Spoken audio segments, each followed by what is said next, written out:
There's also another huge flaw in your oath.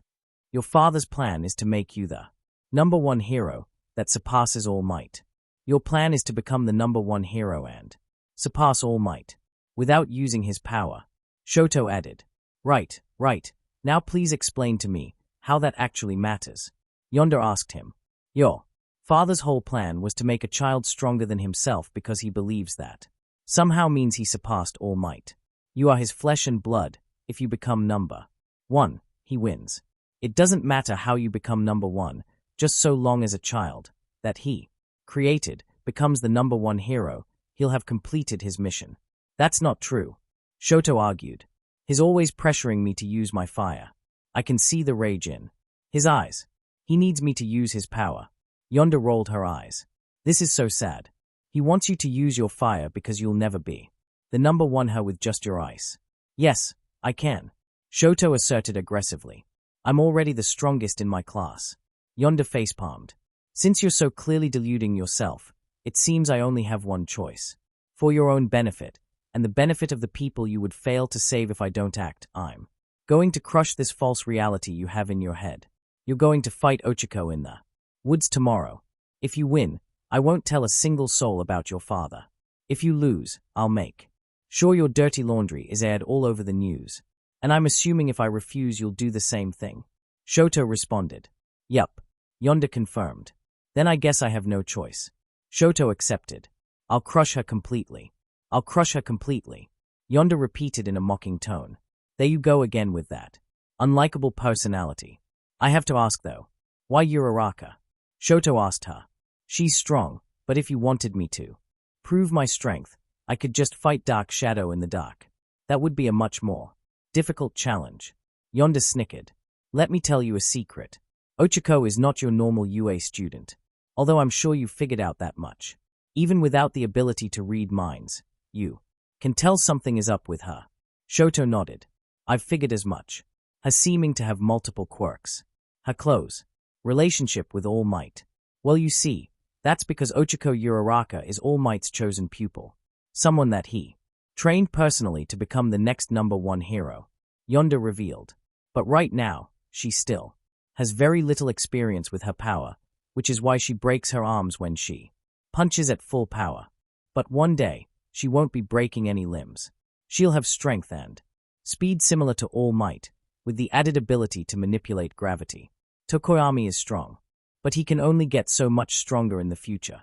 If he beats you, you can just claim you'll get stronger than him. If you can't beat Ochako right now, at her most vulnerable state, before she can fully utilize her power, then you'll never be able to beat her at all. It's amazing how much thought you put into crushing a person. Shoto commented. Thank you. I put my full effort into what I do. Yonda said, giving him a cocky smile. Unlike you, that is. Well, I'm done here. I expect to hear that you've challenged Ochako by the end of the day, or else. Oh, and of course, you won't be telling anyone about this conversation. Right. Shoto agreed, much to his displeasure. Wonderful. I'll see you tomorrow, Yonda said, as she waved goodbye and left Shoto to his laundry. So, that's what they mean by Hellspawn. Shoto thought. XXXXXXXXXXXXX. Ochako was confused. She had been training with Kiba when all of a sudden, Shoto came in and challenged her to a sparring match tomorrow. And he was very insistent on it too. Of course, she accepted, mainly because both Kiba and Shoto kept insisting. But why? Ochako sat on her bed, thinking over why Shoto, who up until now never really seemed interested in anyone, was so determined to fight her. And she also had to think over how she was gonna win. Todoroki was strong. One of the strongest in her class along with Bakugo and Tokoyami. And if she wanted to win, she was gonna need a plan. Knock knock knock. Hello. Ochako, can I come in? Yonda asked. Oh, sure. Come in. Ochako told her. The door opened, and Yonda came in, with a saddened expression on her face. Yonda, what's wrong? Ochako asked, worried for the younger girl. I'm sorry. Yonda told her, doing an apologetic bow. I'm the reason that Todoroki challenged you. Hey. Ochako looked confused. I heard him thinking that you were weak, and I got really angry. Yonda lied as easily as she breathed. He said that he didn't understand why people thought you were a match for him. And I said you could beat him. And he told me not to tell bad jokes. He did what? Ochiko's eyes widened in shock. He said that since he was the son of the #1 hero, there was no way he could get beat by some country girl. Yonda continued to lie, without a speck of remorse. He was being a real jerk. I guess that's to be expected from the person who made Kiba cry. Oh, that little Ochiko had to stop herself before she thought a bad word. Her anger rose. Which each thing Yonda said. I'm really sorry. I kept saying you could beat him because I got angry, and then he challenged you to battle. He said he'd crush that little farm girl and send her back to her poor slum with her parents. Oh, I'm gonna kick his ass. Ochiko's face turned red with rage. Nobody insulted her family and her financial situation and got away with it. Of course, she was far too upset to realize that Todoroki didn't know about her financial situation, so this was obviously something Yonda made up, having learned about via mind reading. None of this was in character for Todoroki, but since the boy deliberately isolated himself from the rest of the class, Yonda could say pretty anything about Todoroki, and people would believe her. So naturally, she exploited this to motivate Ochiko. And boy was she motivated. Ochiko gave Yonda a determined look, which made Yonda smile internally, but on the outside, she forced herself to keep frowning to keep the act going. Don't worry, Yonda. I'ma send him crying back to his papa. Ochiko told her, her mood a combination of enraged and determined. You promise you won't lose? Yonda asked her, making sure to sound extra innocent. I promise. Ochiko swore. Yonda finally allowed her smile to surface. Thanks, Ochiko. I can always count on you. Chapter notes. Frozen Fury. See the end of the chapter 4. Notes. It was bright and early the next day. Very early. In fact, the sun only rose less than an hour ago, and it was at the exact time that Ochiko and Shoto agreed to battle. The two had gone deep into the forest, not wanting anyone to get hurt in what was obviously going to be a highly destructive battle. And Shoto was trying to figure out why exactly Ochiko looked so pissed off at him. Uraraka, is there a problem? Why darn right there's a problem. Ochiko said, giving him a harsh glare. Yonda told me. What you said about me. What? Todoroki looked confused for a moment before he put 2 and 2 together. Wait, Yonda told you something. That's right. She told me all about how you thought I was some weak country girl, and that I should just go back to my poverty-stricken slums. Ochiko ranted. How dare you? You arrogant popsicle. I didn't. Shoto tried to defend himself, but Ochiko was having none of it. Don't try taking it back now. Ochiko shouted, getting into a combat stance. If you're gonna say stuff like that, then you need to own it. Now get ready, 'cause I'm gonna kick your frozen emo butt across this whole forest. That damn demon child must have lied to her to motivate her. Todoroki realized. Do I really seem like the kind of guy to say things like that? No, it doesn't matter. Clearly, she's not gonna listen to me. There's no point in wasting my breath. Fine, believe whatever you want, Todoroki said in his normal, extremely cold tone. He also adopted a battle stance and returned Ochiko's glare. Are you ready? Yeah, Ochiko said. On 3. We start. 1, 2, 3. The moment she said 3, Todoroki shot out a crap ton of ice at her, attempting to engulf her in ice right off the bat. Full cowling. 12%. Ochiko shouted as pink lighting surrounded her body, and she leapt to the side, heading into the forest, quickly escaping Todoroki's line of sight with super speed. 12% last time, she could only manage 7. Todoroki thought as Yonda's words came back to him. But one day, she won't be breaking any limbs. She'll have strength and speed similar to All Might, with the added ability to manipulate gravity. If you can't beat Ochiko right now, at her most vulnerable state, before she can fully utilize her power, then you'll never be able to beat her at all. Okako Uraraka. Todoroki heard something behind him, and he looked back to see a bunch of trees coming down on him.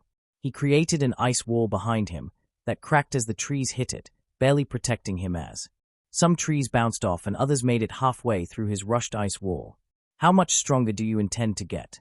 Todoroki finished his thought before he moved around his ice wall and started pushing himself towards where the trees were being thrown. Using his ice He maneuvered through the forest, dodging a few more trees, before making his way to where Ochako was. Ochako kicked down a tree, grabbed it, took away its gravity, and threw it at Todoroki in the span of a couple seconds. Todoroki shot out another wall of ice in front of him, engulfing the tree, and moving towards Ochako to try and swallow her as well. Ochako undid her gravity, jumped forward high into the air, soaring above the ice before she reached the point where Todoroki was, and increased her gravity, sending herself crashing down on top of him at alarming speeds.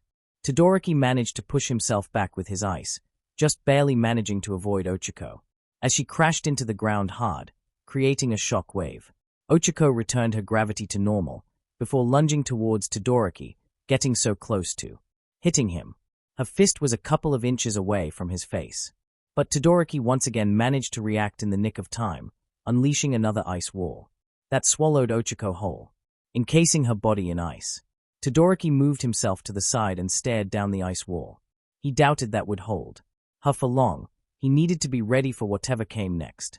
Crack! Todoroki heard a cracking sound, before Ochako burst from the ice, bringing a bunch of ice shards up with her. Ochako spun around, touching all the ice around her, reducing its gravity, before doing a spin kick, and sending all those big jagged shards of ice rushing at Todoroki. Meteor belt.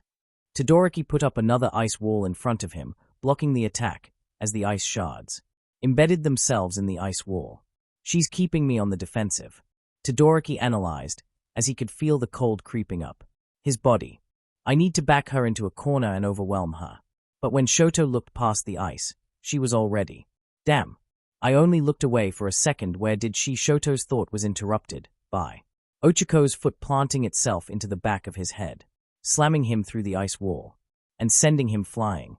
Shoto rolled across the ground, before moving himself upwards, and creating a wall of ice to stop himself from flying back any farther. Immediately there was a slab of ice flying at him. He made another wave of ice that engulfed the projectile, before traveling towards Ochako. And she, predictably, jumped back into the forest to avoid it, vanishing out of her sight once more.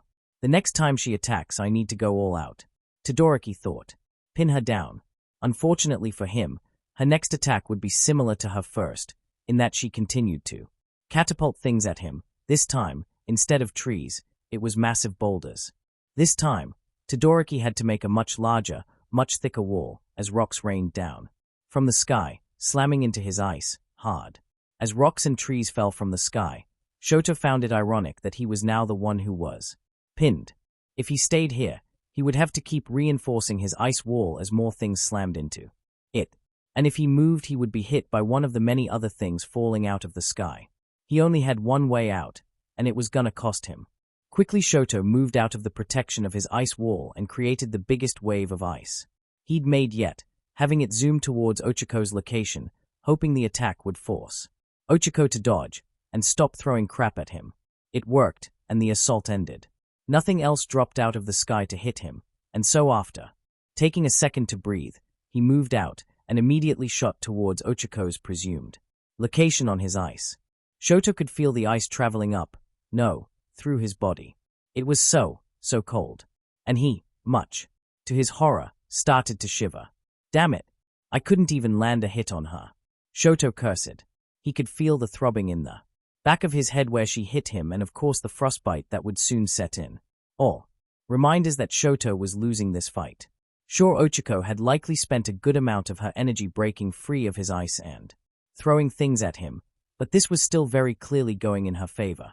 If you can't beat Ochako right now, at her most vulnerable state, before she can fully utilize her power, then you'll never be able to beat her at all. How would he beat Ochako at her full power? Even if he won this current battle, that would still mean very little, considering that he would have barely beat her at not even a quarter of her strength. This fight has shown him so far that if she were at 100% power, she would wipe the floor with him. Heck, even at half her power, she would wipe the floor with him.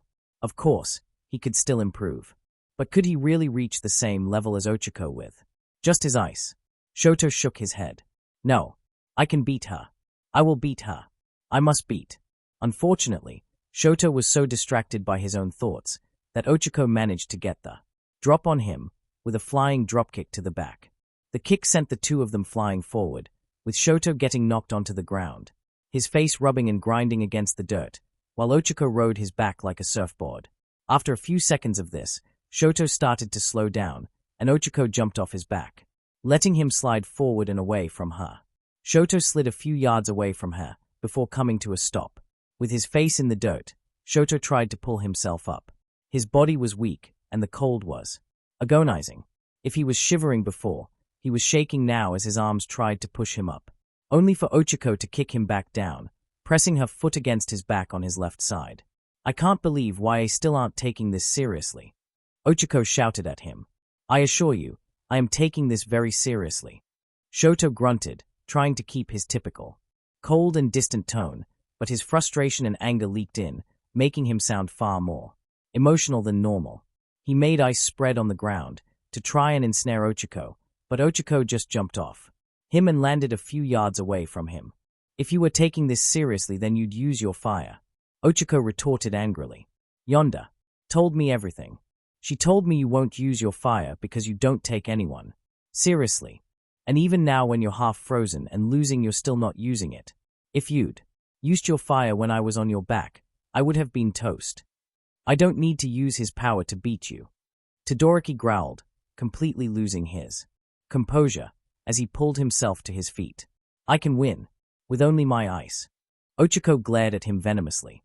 "We'll see about that." Full cowling, 18%. The air shifted as Ochako increased her power by 5%. The energy of one for all, flowing through her veins. She grits her teeth as she felt the power taking its toll on her body. But she'd endure, if only to put an arrogant dick in his place. Shoto sends another wave of ice at her, but this one is much slower and smaller, as Shoto was struggling to continue fighting. Ochako easily dodged it, running around the attack with greater speed than before, and reaching Shoto before he could react. She got that much faster, from only a 5% increase. Shoto thought before Ochako decked him in the face, sending him flying into the wall of ice he'd created earlier. "You know what really pisses me off?" Ochako said as she rushed forward and beat Shoto into the ice. Smash. Everyone in UA is training as hard as they can, giving it their all every day to try and be the best they can be. Smash. And you think you can be better than them but only giving it half your effort. Smash. How dare you insult my friends like that? Smash. Even Bakugo isn't that arrogant. Smash. Shoto finally tried to fight back, send out more ice in front of him that swallowed up Ochako, but she immediately broke out of it. And that was the final straw. "I really just can't beat her." Shoto will finally crumble as Ochako's fist came hurtling towards his face. Smash. And then everything went dark. XXXXXXXXXXXXX. "So I trust you all know why we're here," Izuku said to the other three people in his office. It was a full day after the events of yesterday's sparring match, and the two involved had spent pretty much the entire day recovering. Ochako had a few bandages on her, but Shoto was just covered in bandages and had bruises all over his body.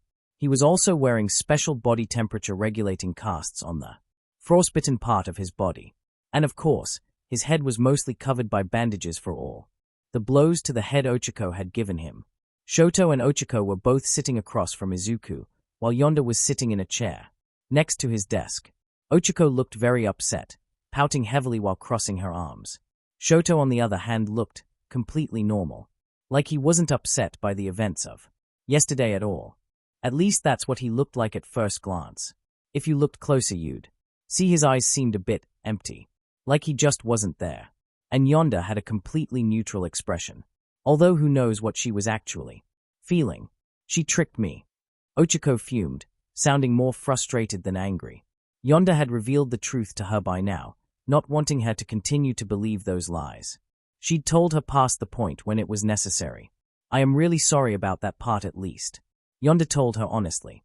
"I did hate having to lie to you like that, but I knew if I didn't you might not take the battle as seriously, and they might lose. And I couldn't have that. It would completely destroy my plan." "And what exactly was your plan?" Ochako asked her, giving her some stink eye. Izuku sighed. "Yonda, please tell them what you told me." "Of course, father," Yonda said, before beginning her explanation. "It started when I learned Something rather interesting about Todoroki. Something he didn't want other people to know. Now normally I wouldn't immediately use this blackmail material, but there was something that had been bothering me about him for the longest time. The fact that he refused to use the other half of his quirk. Not only did he refuse to teach my brother because of this, but he also is hampering himself in a very dangerous way. What if he was in a situation where he needed to use his fire? What if he got himself or someone else killed because of his refusal to go all out? So I exploited the information I gathered and used it to make him reveal the truth. Once I realized the reason for him not using his flames was utterly yonder. Izuku gave her a warning look. Come now, father, it is ridiculous. Yonder pouted. Yes, but don't tell him that. He's been through a lot. Izuku told her. And I think you've hurt him enough, don't you think? Yonder rolled her eyes but didn't protest. Anyway, when I found the reason he didn't use his flames was not good enough to outweigh the downsides, I tried reasoning with him, but quickly found that that was a pointless endeavor. Todoroki is a very stubborn person, not helped by the things he's gone through. Ochako frowned and looked at Shoto. She wasn't stupid enough to ask what he went through. Clearly, he wanted to keep that secret, but still, she was now very curious and very concerned. Words alone would not help him. I need to shatter that false reality of his. That fantasy that he could become number one while only using half his power. And that's where you came in. Yonder continued. Really, you were the only safe option. I needed someone who could beat Todoroki while he was only using his ice, so that ruled out most of your class. But I also needed someone who had lots of easy-to-see potential. That way he couldn't fall back on the I'll just train to get stronger than them argument. So that ruled out Tokoyami. Lastly, I needed someone who wouldn't accidentally kill him, so that ruled out pretty much all my siblings. I needed your fist to save Todoroki from his own delusions. And it seems to have worked. Everyone looked at Todoroki. She's right, he admitted, his blank expression not changing in the slightest. I'd been clinging to that oath for so long, stubbornly refusing to acknowledge reality. But I can't deny it anymore. If I keep only using my ice, I'll never achieve my dream. Ochako cringed, as she really regretted going all out on him. Seems like she did as much mental damage as she did physical damage. She'd never seen a man so defeated. But she also didn't disagree with the notion that he needed to have what delusions he was having broken. She wasn't lying when she said that the notion that Todoroki thought he could become number one while only using half his power angered her. Except now she was far less upset about it because she knew the reason for him not going all out wasn't arrogance, although there was still some element of that, but some deeply personal reason. Right. My hopes are that either he'll shape up and start using his fire, or he'll give up entirely. Yonder shrugged. Either way, it's an improvement on his current state. Far less likely to get himself or someone else killed. Izuku sighed and had to resist slamming his head on the desk. I'm very glad you're trying to help people, Day, but I am very upset that your method of helping people is manipulating them and breaking their spirits. A broken spirit can only be repaired and even made better. You know that better than anyone. Father, Yonder reminded him. But you can't fix someone who's dead. Yes, you are correct. But that does justify any of this. Izuku tried to explain to her. There are other ways to handle this. How? Yonder asked, knowing full well what the response would be. Nothing. Izuku didn't have a response. Todoroki was not a child in his care. Nor would he be considered a child for much longer. Meaning Izuku had no legal right to force him into therapy or force him to do anything that may help him. And while Izuku didn't know Todoroki all too well, he knew he was overly stubborn, and that talking alone wouldn't get him to change. In truth, Yonder was correct. Todoroki needed to get his ass kicked to see how hampering his oath was, both to his safety and his dream. The problem was, if they waited for that to happen organically, then there was a good chance that Todoroki would just get killed, or someone he was trying to save would get killed. Even All Might hasn't had the power to save everyone. Now imagine how fewer people he would have saved if he only used half his power. You don't even have to think that far, all four. One would have just killed him. This was honestly probably the best thing to do for Todoroki, but he just didn't like it. And that's why Izuku wasn't as mad at Yonder as he probably should be. Because he understood that Yonda had only used such underhanded methods because she thought the situation was important enough to call for them. In her mind, she was saving Todoroki, and who knows how many other people's lives, in a way that couldn't be accomplished by being gentle or nice. And she wasn't completely wrong. What made it worse was that Yonda had done something similar recently, telling him something very, very important that she'd learned via these manipulative tactics. It was hard to punish someone for doing a good deed in the most efficient way possible, even if the way she went about it was bad. And it's hard to explain why her methods were bad, when he couldn't provide any reliable alternatives. Saying trust me everything would have worked out does not work on someone this intelligent and pragmatic. So it put Izuku in a very, very difficult spot, and it makes him wish he had been harder on her during the Kyoku incident, as that is an example of her methods not working out how she planned, and someone getting hurt in the process. Although Kyoku would ultimately benefit from that in the long run, now that they knew what was up with her and could help her better. Izuku pulled out some calm candy from his desk, silently thanking Amai, as he ate it and felt a wave of relief wash over him. I mean, I get it, but you can't just do something like that, Ochako argued, giving Yonda a serious look. You hurt me and Shoto a whole lot. Do you understand that? Of course, I do. Yonda nodded. I understood exactly how much pain I'd be causing when I did this. But you're better off hurt than dead.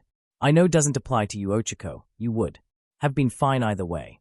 But I'm sure you'd be happy getting yourself hurt to save Shoto's life, so I figured I'd give you the chance to do so before it's too late. Ochako tried to form a counter to that. One more concrete than yes, but it's not nice. But was struggling here. Todoroki, how do you feel about all this? Izuku asked, concerned for the half-dead looking boy. I have no idea how to feel about all this. Shoto answered honestly. It was now clear to him that he had to make a choice. His oath, or his dream. The world wouldn't let him have both. If he wanted to become number one, he had to give everything he had, and that included his fire. His quirk was made to use both. His ice would cool down his body if he overused his fire, and his fire would warm him if he overused his ice. Trying to just use one would result in more losses like yesterday. But that would please his father far too much. No. As Yonda pointed out, him achieving his dream at all would likely please his father. Shoto could simply not get everything he wanted, regardless of how much he tried. Midoriya himself was an example of how harmful chasing unrealistic dreams were and the benefits that came with letting them go. So really it was obvious he had to change his goals. So would he give up the dream he wanted so badly and had held on to for years, just because it would make his father happy? Or would he could go on, using his flames, and try to ignore the searing hatred he felt every time he imagined his father smiling on the sidelines? But what would his father do if he just gave up? Well, he'd likely try his hardest to convince Shoto otherwise, but if that failed, what then? His father was not the kind of person to give up. Perhaps he'd find some other woman and try again. Suddenly his blood ran cold, and he felt nauseous. The mere thought of his father starting over again with some other woman, creating who knows how many more children, and subjecting them all to the same things he'd subjected them to. Was that what would have happened if he went on trying to only use his ice? Would he had been deemed a failure like his siblings, and would his father try again? If that was the case, then he should be grateful to her for at least preventing him from that fate.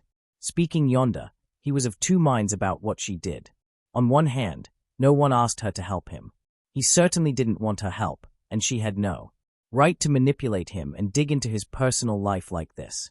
But on the other hand, she possibly just saved him from a horrible fate thanks to his own delusions, or at the very least saved him from looking like an idiot for the rest of his life. So there was that. He still didn't like her at all. She was a smug little brat who was smart enough to get whatever she wanted. Heck, her whole plan went off without a hitch. Even getting caught by Izuku and punished was part of her plan, and that infuriated him. But at the same time, it was hard to reasonably hate someone who looks out for your own well-being without benefiting from it at all. Yonda actually stood to lose from trying to help him. She pissed off Ochako, made Izuku upset, and now she going to be punished, and she just accepted that for the sake of trying to help him. It was all just so very confusing. He'd have to take a long time to think about everything. All right. Todoroki, as an apology for what happened, I'm giving you time off and freeing you from laundry duty. Izuku told him. Ochiko, I am terribly sorry you got caught up in my daughter's scheme. You can have some time off too. Yonda, you're grounded for half a week. No video games, internet, desert, or trips the city. Isn't half a week a bit too lenient? Ochiko asked. I'd say at least a full week considering what she did. I'm being a bit easy on her light of, well, let's just say, she discovered something very, very important and may have saved all our lives, Izuku explained. What? Ochiko's eyes widened in shock at the revelation Izuku just dropped. Even Shoto was surprised. I can't tell you what she found out. All I can say is, if she didn't find that out, your entire class would be in danger, Izuku said very seriously. It was that important. Well, I guess saving all our lives is grounds for reduced punishment, Ochiko said, sounding very unsure of herself. I'm glad we agree. Izuku sighed. In all honesty, he was about as sure about this as Ochiko was, but if save everyone's lives then you should probably get rewarded, and Yonda had refused any rewards that Izuku offered her.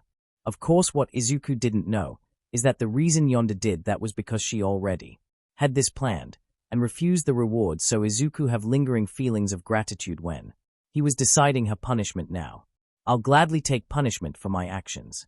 But I'm also very glad you can understand my intent, Yonda told them, standing up and giving them all a big smile and a curtsy. Ochiko, could please take me to my room so I may begin my punishment. I believe father has things he wishes to discuss with Todoroki. Ochiko looked at Izuku to confirm, and Izuku nodded. All right, let's go. And with that, Ochiko took Yonda out of the room, leaving Izuku and Todoroki alone. After a few moments of silence, Todoroki spoke up. Can I have some of that clam candy? I think I'm gonna need it for this conversation. Sure. Izuku handed him one of his candy bars. As Shoto took a bite of the candy, he felt some of the weight come off his shoulders. It didn't make him completely calm. There was nothing that could do that right now. But it definitely helped. Maybe he should ask for more of these. So, I'm assuming you know where this is going, Izuku said, giving him a sad look. Of course, Shoto knew where this was going. After all, he lost the fight. Therefore, Yonda must have told Izuku about his father. Then, again, he wouldn't have been surprised if Yonda would have told him even he won.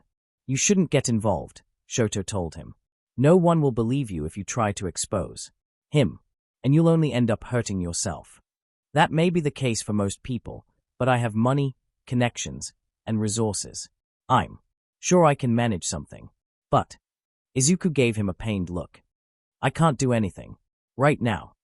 Shoto's eyes widened a bit, not expecting that response from someone like Izuku. I can't afford to antagonize the number 2 hero while some unforeseen powerful enemy is trying to kill me, Izuku explained, looking very upset at not being able to take care of the issue right now. Not to mention I also have a dangerous situation going on involving America, and I have to finish establishing the facility in full working order, so that way the whole thing doesn't collapse if something happens to me. If I take on something like this now, that would be extremely reckless, and my family would suffer for it. But don't get me wrong. Once I get all that sorted out, I will be going for Endeavor. I'm not going to allow someone to do all that and still be revered as a hero. Shoto looked at Izuku. He saw the ironclad resolve in his eyes. He wouldn't be deterred. Or, at least Shoto had no idea how to deter him.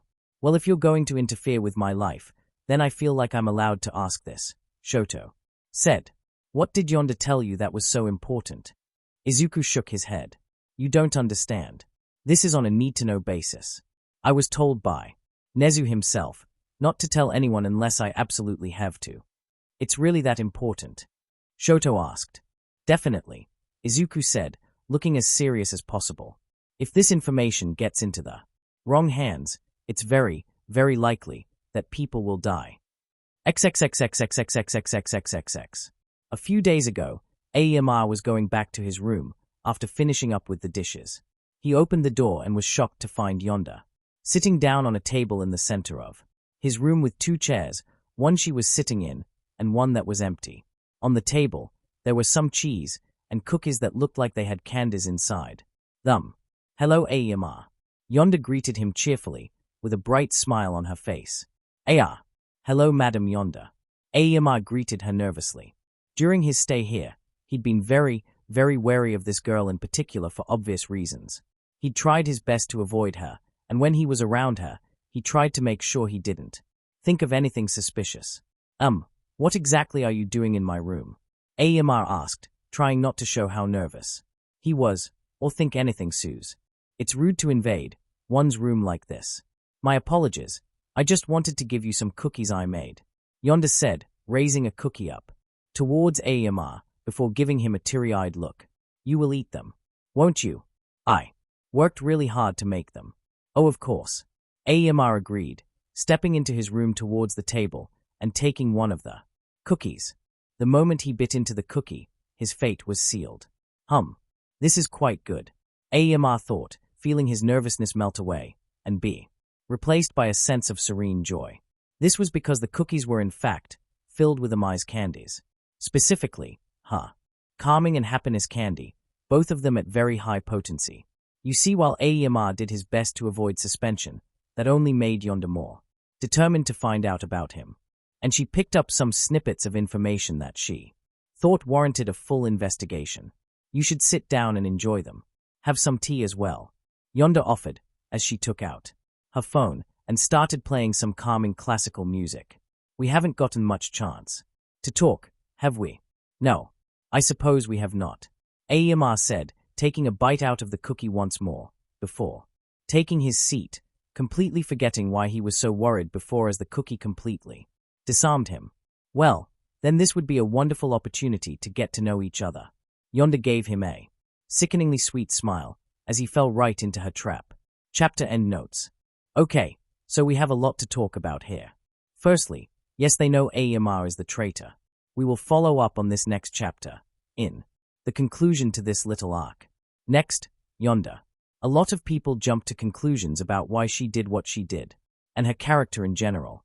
Someone even called her a spoiled brat. I suspect that person didn't read her backstory. But her motivations here were purely good-hearted.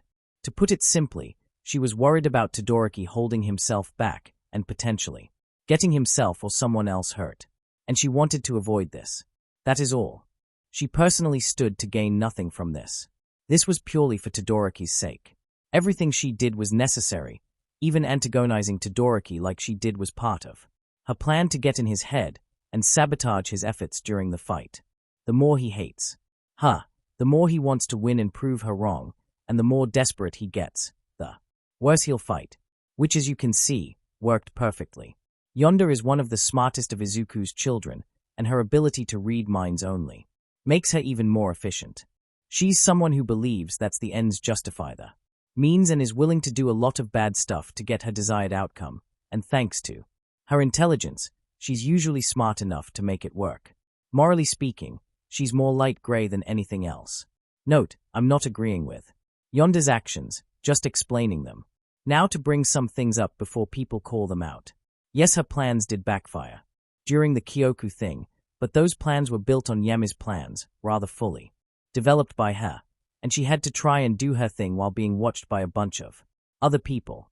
And secondly, yes, of course in canon they deal with this in a much neater way. But the characters here don't know that. As far as they are concerned, the issue of Todoroki holding back is not one that can be easily solved. He won't listen to anyone, he has no friends to talk him down, and they can't force him to help himself. Lastly, let's address the fight itself. Why did Shoto do so poorly here, in comparison to his fight against Izuku in canon? Well, that's because of two main reasons. Firstly, he was in an entirely different area. The sports festival arena gives Shoto a massive advantage. You can't run too far from him, you can't hide from him, you can only approach him directly. Here, Ochako had a massive advantage, being able to hide from Shoto's attacks and not deal with him directly, while also having plenty to throw at him.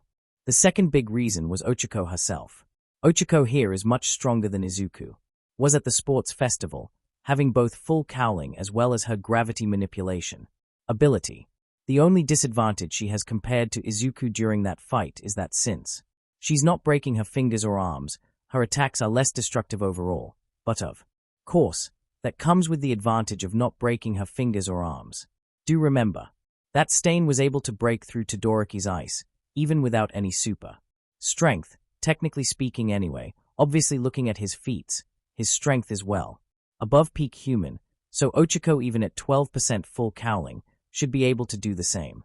Not to mention, Todoroki was also not mentally at his best, because Yonda purposely played mind games with him the day before. So yeah, Yonda had every reason to be confident in Ochiko's victory. Now I'm sure some of you will be upset she got off with a slap on the wrist. But do take into account her motives, her effectiveness, and the fact that she exposed the UA traitor, and then take into account the type of person Izuku is. I'm not saying that Yonda doesn't deserve a harsher punishment. I am saying that Izuku wouldn't give her a harsher punishment, given the circumstance. Remember, I don't like to put my own personal opinion about what should happen in these stories. I write the characters as accurately as possible and let their actions drive the story. If Izuku does something that I don't agree with but is something Izuku would still do, I'm going to write Izuku doing it. Lastly, let's touch upon Endeavor. Yeah, as Izuku said, too much to deal with at once. You're gonna see this Izuku become more cautious than the canon one, due to his status as a father, and thus all of his actions affecting his children. He'll still help Shoto out if he needs it, but he can't afford to pick a fight with the number 2 hero while Destro is out of his blood. Anyway, that should be all for now. Please review and have a nice day. Chapter Notes. Clearing the Snow. See the end of the Chapter 4. Notes. Despite all of Todoroki's dramatic thinking earlier, he knew what his choice was going to be. He'd keep going on, using his flames. It was all he could do. Todoroki had spent his entire life training to be the number 1 hero, wanting to be the number 1 hero, admiring All Might, and aspiring to be him. Not to mention he didn't want to risk his father starting over with a different woman and trying for his true masterpiece. He was going to make his father proud, and he was just gonna have to live with that. And so he'd been spending laying awake all night, coming to terms with that, and trying not to vomit. It was now early in the morning, and Todoroki was staring up at the ceiling, with bags in his eyes, dead tired but not in the mood to sleep. Knock knock knock. Hiya Mr. Roki. I heard you may not be feeling great, so I brought YA some breakfast. K. Said on the other side of the door. Don't worry, it's ice and hot. On one hand, Todoroki really didn't want to deal with anyone right now, but on the other hand, that. Come in, Todoroki said in a very low and weak-sounding voice, thanks to him being super tired. Kei quickly opened the door and came in holding a tray of steamed rice, miso soup, and grilled fish. Here's your food. I hope you can rise out of your bed. By the way, Soto gives his best fishes. I'm begging you, actually begging you. Please stop. Todoroki never thought such small children could cause him so much pain. Sorry, I was having too much pun. Kei giggled. Okay, I'll stop. Thank you. Shoto sighed. Just put the food on the table. Okay, Kei said, doing as she was told, and placing the food on a nearby table. And then, she pulled up a chair next to his bed, sat in it, and started staring at him. Shoto let out a long-suffering sigh. What are you doing? Why are you so upset? Kei asked, ignoring his own question. Please, I've had enough of being helped. Todoroki groaned. Is it because your parents hurt you? Kei asked. Todoroki let out an even louder groan. Who told you? Was it Yonda? Kei shook her head. It was a guess. After all, most of the problems here are caused by bad parents. I should have seen that coming, Shoto said. He wanted to be upset that in his sleep-deprived state, he let himself reveal his secret to yet another person, but he was honestly just too tired to even muster up his usual rage. So is your daddy the reason you're so upset? Kei asked innocently. Todoroki sighed. It was clear that the girl wasn't gonna leave him alone anytime soon, so he'd need to find some way to persuade her. Yes, he's been stuck in my mind, and I'm very, very angry at him, but I'll have to do something that'll make him happy, and so I'm trying to accept that. So I need some time alone to think. Why? Kei asked. Why what? Todoroki groaned, wondering when she'd get the hint. Why do you need to do the thing that'll make him happy? Kei asked him, giving him a concerned look. Is he making you? He tried that and failed. Todoroki thought to himself. No, this is something I need to do too. Make myself happy. Okay, is something bad gonna happen if your dad is happy too? Kei asked curiously. The fact that his happy is bad enough, Todoroki told her. Is he gonna do something bad if he's happy? Kei asked. No, if anything he'll probably do something bad if he's not happy, Shoto explained. I just don't like the thought of pleasing him after everything he's done. Then don't think about it, Kei answered. It's not that simple. Shoto immediately replied. I can't just not think about it. Why not? Have you tried? Kei asked. Shoto opened his mouth to say something along the lines of course I have. Before stopping and really thinking about that question, had he really tried that? Did he ever really make an attempt to stop thinking about his father? At any point in time, last night did he attempt to get his father out of his mind and go to sleep, or did he literally spend the entire night thinking about how much he hated his father? Literally allowing his father to take over his thoughts. Actually, when he thought about it like that, it was kind of pathetic. Looking back even further, did he allow his father to slip his mind at any point in time really? At school, at home, outside, he'd think about his father, what he'd do if he were watching him, and how much he wanted to screw him over. He'd think constantly about how to displease his father while he wasn't even watching. As if he thought that his father had some all-seeing or something. And now, when he put it like that, it sounded even more pathetic. So in truth, the answer to that question was, absolutely not. Shoto accidentally answered as he stared wide-eyed at the ceiling. Why? Kei asked again. Why do you think about him so much if you hate him? Will something bad happen if you don't? Shoto took a second to think about that. Well, of course his father wouldn't be pleased if he just started ignoring him, but compared to what he was doing now, trying to spite him as much as possible, he'd probably prefer that more. And while he didn't like the idea of his father liking his actions, if did what Kei was suggesting and start ignoring him, rather constantly keeping him in his thoughts, maybe he'd be happier. If you want to be happier, why don't you think of happy things? Kei asked him. Shoto stayed silent. What happy things? What would I think about if not my father? I can't think of anything that makes me happy, other than cold sober. Is my life really that empty? Did it really take a couple of 8-year-olds for me to figure out how miserable I am? Or I guess how miserable my father was making me. After all, he forced me down this path. When Kei noticed Shoto wasn't answering, she frowned even more. Are you having a hard time thinking about what makes you happy? Do you not want to be happy? Yemi says you're always feeling sad or angry, and everyone else says you refuse to talk to them much, or make friends. So, do you just not want to be happy? I don't get it. Do I not want to be happy? What a ridiculous question. Or at least I'd like to think that. I guess if you look at it from an outside perspective, I refuse to get a hobby, or play games, or make friends, or do literally anything that might make me happy. Maybe it's not all my father's fault that I'm so miserable all the time. I mean, he's definitely at least part of the problem, but have I really done anything to make myself happy? Shoto thought. When I look back on my life, it just seems like I've spent half my time chasing an impossible goal, and the other half hating my father. Shoto looked over at Kei, who was staring at him with a concerned expression. How do you do it? Do what? Kei asked, looking confused. You've been through so much. Maybe more than I have. And yet here you are, smiling as if nothing ever happened. Shoto explained. So many people hurt you. Even now some people think of you as a freak or a monster. Don't you hate them? Don't just despise them with every ounce of your being. Why would I do that? Kei asked him, looking a bit upset. When my parents, my old parents, kicked me out, I did hate them at first. They were the first people I ever hated. It was my first time feeling like that. And it was gross. It made me throw up, and that was really bad because I needed all the food I could get. All hate does is make you feel worse, and make life harder. Mr. Roki, be honest, has hating your father actually done you any good? There was a long silence until Todoroki eventually responded.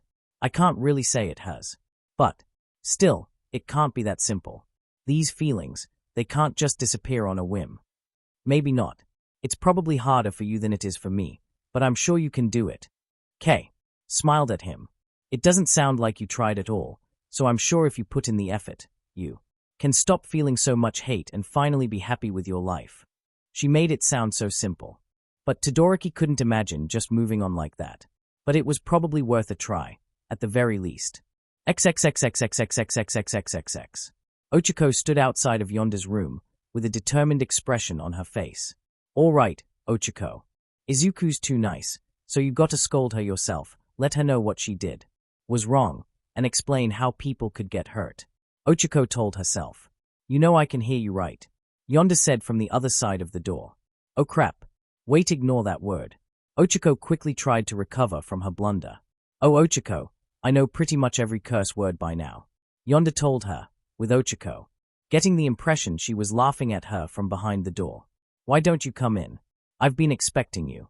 Okay, Ochako turned the doorknob and entered the room to find that Yonda really had been expecting her. She was sitting down at a small table with some tea already made, still hot, implying that Yonda knew not only that she was coming, but figured out around the exact time she was coming. This girl is gonna be someone scary in the future, Ochako thought to herself. Thank you, I try really hard to give that impression, Yonda said, smiling brightly at her, before motioning to the seat across from her. Please sit down, I have a feeling this talk is going to take a lot of time, so it would be great if you could make yourself comfortable. I take it back, this girl is scary now, Ochako thought as she sat down. Yonda was just a very unnerving person. She knew everything going on in your head, nothing you thought was kept secret from her, and even now that she was grounded, and she knew Ochako was coming to scold her, she had a big friendly grin on her face, and acted like she was in full control of the situation. Now, before we continue, I would like to clear something up, Yonda told her, while she poured her some tea. What happened with Todoroki is absolutely not something I would do, or would like to do often. I understand the consequences of my actions, being that they hurt people's trust in me, and they can be damaging to people's feelings. However, I really thought that someone's life could be in danger, so I thought this approach may be justified. And just like that, Ochako had to rethink what she was going to start with. Okay, what about Kyoku? Did you think Kyoku's life was in danger when you manipulated her? No. And had Yemi not approached me, and then bribed me, I most likely would not have gotten involved. Given how quickly and easily Yonda said that, Ochako figured she likely predicted that she'd bring that up, and already come up with a response. In fact, now that Ochako thought about it, it was likely that Yonda had practiced for this conversation. But I saw a chance to help my sister and get paid, so I did what I did. Was it right? No. And if I could go back, I would likely have tried a less manipulative and more subtle approach to finding out what was bothering Kyoku. I've learned my lesson from that example and will act accordingly going forward. You say that, but you still manipulated people to try and help them, Ochako pointed out. Well, that's where the comparison between then and now falls apart. Back then, if I hadn't acted, at worst Kyoku would become a, what was the word again? Recluse. Something that, while sad, wouldn't completely obstruct her from living a long, happy life. If I hadn't acted here, the worst is that Shoto Todoroki would live an unfulfilled life attempting to achieve something that's beyond his grasp, and eventually encounter a villain that will overpower him using only his ice, and kill him, as well as all the people he was attempting to defend. Yonda responded. In other words, I don't think two situations are all that proportional.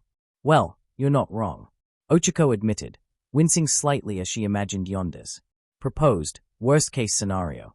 But you don't know that's going to happen. I would understand if you knew for certain that that would happen if you didn't do what you did. But what if none of that ever happened? What if he just learned to use his fire on his own? Or if Principal Nezu or Aizawa helped him? Or if that scenario just never happened, and he lived his life just fine using his ice? Yonda sighed.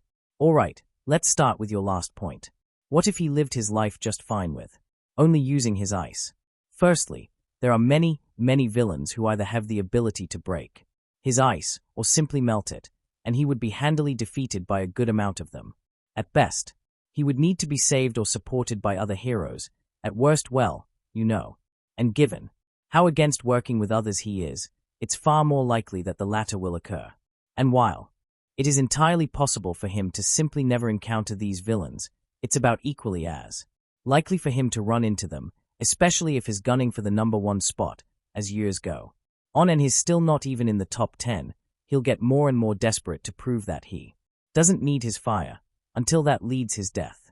In fact, looking at all those facts, I'd say far more likely for him to encounter villains he won't be able to beat than not. And as I said earlier, given his lone wolf nature, it's unlikely for him to have people around to help him, should he get in over his head.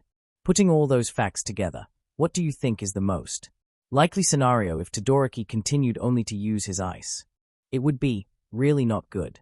Ochako cringed. She didn't expect the girl to completely dismantle her point like that. Exactly, so we're both in agreement that Todoroki needed to start using his fire. Correct? Yonda asked her. I guess so. Ochako admitted. Perfect. Now onto your first point, him getting over his trauma and learning to use his fire on his own. Yonda moved on. While that's not impossible, it's incredibly unlikely. Todoroki was clearly someone who so focused on his goal that he completely ignored reality and the possible consequences of his actions. The only way I was able to save him from his delusions was via a cleverly thought-out plan that would shatter any sort of justification in his mind for using only his ice, no matter how unrealistic it may be. Of course, this can happen naturally, without my intervention, but it's not anywhere near assured. Let's say, for example, that you and Todoroki had fought during the sports festival. In that scenario, you would lose. Because Todoroki has a huge advantage given the arena, because you can only go forward directly at him, and nothing is stopping him from spamming ice walls at you. And if anyone else beat Todoroki, like say Bakugo, he could just say to himself that he'll train to become stronger than them. I needed you to beat him because once he sees that even as strong as he is, he can't beat you at less than a quarter of your power, it'll be harder for him to justify thinking he can grow stronger than you, at least with just his ice. Bakugo doesn't shout 19%. Explosion. Nor could he beat Todoroki with that little power. It needed to be you. Of course, it is possible that you could beat him at the sports festival or in training if you used a higher percentage, but then that would defeat the point. If you beat Todoroki at 50%, then he might be able to delude himself into thinking that he can grow strong enough to beat you one day. The less power you use to beat him, the harder reality hits him. Again, not impossible this. Realization could have happened some other way, but it's just very, very unlikely. Ochako stared at her in awe for a few moments.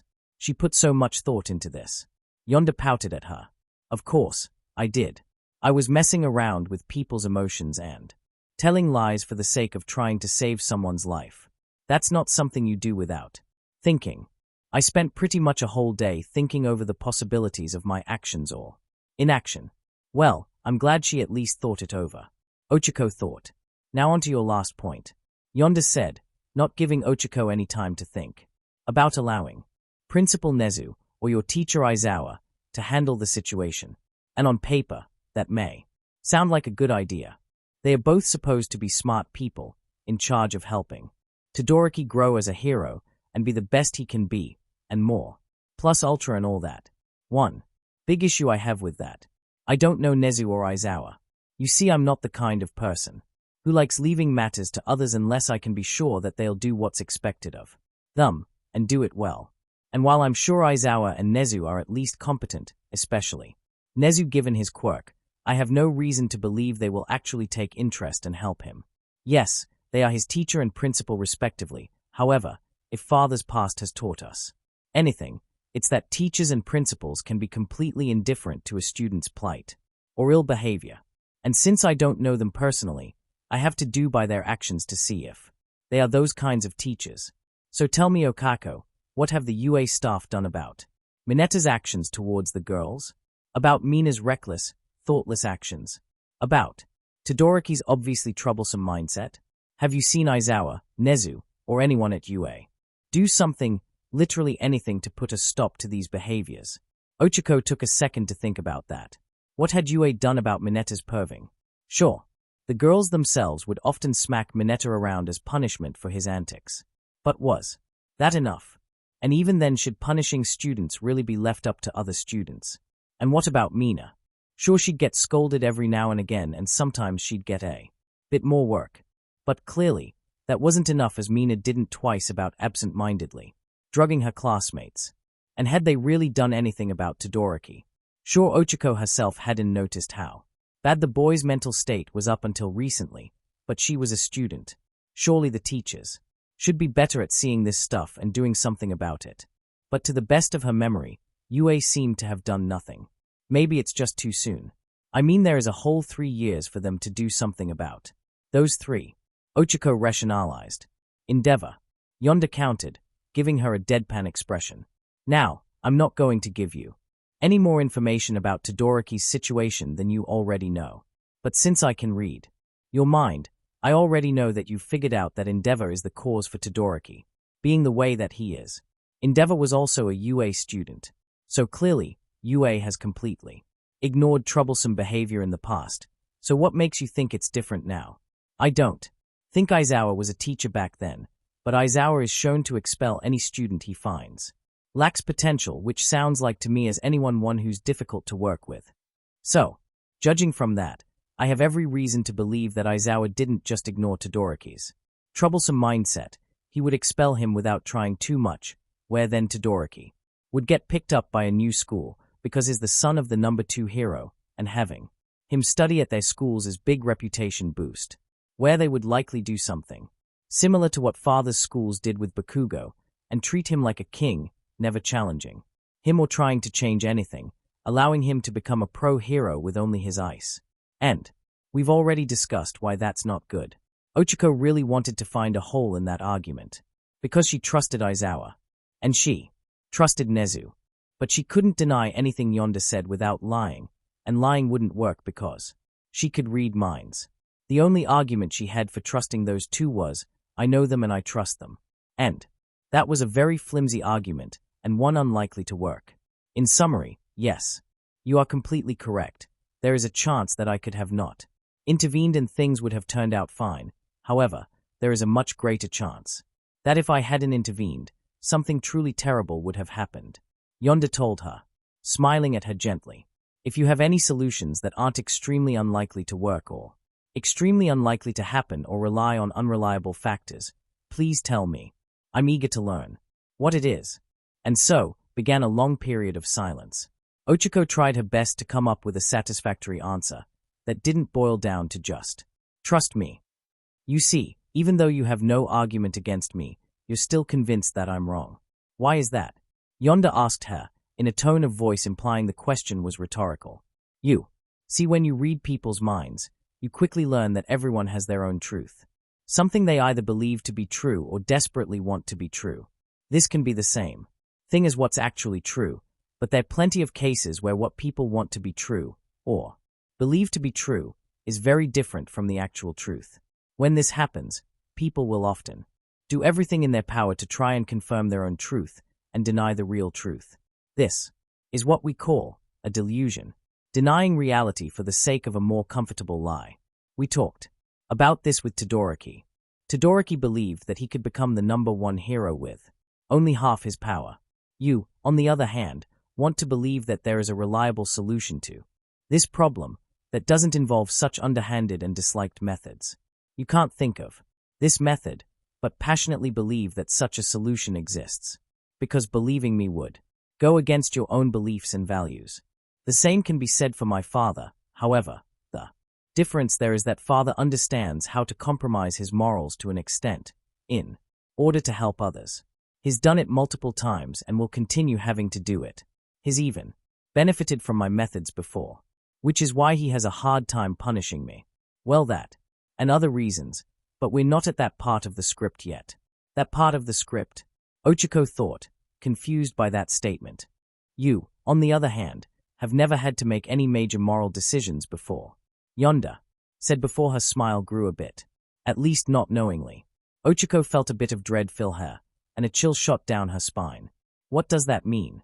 Do you think it's moral to rig a competition? Yonda asked. No. Ochako didn't know where this was going, but it was scaring her a bit. You don't. That's interesting. Because you are aware that the very concept of one for all rigs the whole hero ranking system, right? Yonda pointed out. What? Ochako was taken aback by that. You really haven't thought about it, have you?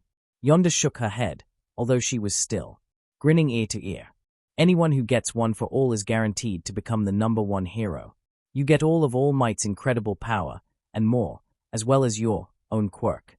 Tell me, do you think anyone can surpass All Might in power? Excluding All for One. Ochako thought about that for a minute. It was really, really hard to imagine someone with a power that surpassed All Might, even in the new generation. Sure, Bakugo and Todoroki were strong, but she couldn't imagine them growing stronger than Star and Stripe, let alone All Might. And she was going to get stronger than All Might. Add that to her gravity manipulation power, and they didn't stand a chance. It wasn't even close to fair. It's not that simple. Ochako told her, sweating a little bit as tried to explain. Being number one isn't just about power. It's about how many people you save, your popularity, and how well you work as a hero. Oh, Ochako, you'll be able to move faster than every other hero by power walking, of course. You're going to save more people and stop more villains. Yonda told her. And power sells you. No. When people think of All Might, some people may think of his smile, but most are focused on his incredible power. People will gravitate towards those with power and worship them. And as a person who'll get even stronger than All Might, inevitably your power will attract that same worship. Even if you didn't want to be the number one hero, you'd still likely become number one anyway. That power is not exactly something that can be kept under wraps. Tell me, Ochako, are you going to try your best to do your job as a hero and save the lives of the innocent while taking down villains? Yes. Ochako answered in her head instantly. Then you're going to become the number one hero. Because you'll be able to do those things faster and better than everyone else. Yonda explained. Everyone else beneath you will try more and more to grow as strong as you or more popular than you, but they'll never succeed. And next generation, it'll repeat, with someone even stronger taking your place. And the best part, people still think they have a chance. They don't know about one for all. They don't know that a quirk can't get that strong naturally, so they still think they have a chance. Imagine this, let's say that someone like my father is born, but with a strong quirk. He dreams of becoming the number one hero, spends his entire life working and training towards becoming number one, all without the knowledge that only the person selected to get one for all could ever really be number one. He works and worlds towards his dreams, but his efforts are for naught. Imagine how crushed he must feel, year after year, to not be able to achieve his dream. Now imagine how he'd feel if he knew the game was rigged the whole time. Ochako was now feeling a little sick to her stomach. When she laid it out like that, the hero ranking system really did just raise people's hopes by placing a dream in front of them, and never allowing them to reach that dream unless they had one for all, or unless one for all went away. But that can't happen. One for all can be used to save so many more people. It needs to be there, even if it means making the hero ranking system horribly unfair. Okako thought. So what you're thinking is, it's okay to hurt people's feelings, lie to them and break their spirits. Even so long as it results in saving people's lives. Yonda summarized with a smile. Gee, Ochako, that sure sounds familiar. It's not the same. Ochako thought. I'm sure it's not. Aside from scale, I'm sure I'm missing some big important detail that makes these two things different. But they are similar. Yonda told her. You made a choice to continue doing something that All Might started that goes against what you think is moral, and will ultimately hurt people on an emotional level, all the greater good. And you did so easily, that you didn't even notice until now. Now wasn't that a horrifying thought that added to the sick feeling Ochako felt in her stomach? She'd gone against her own morals without noticing. It was that easy.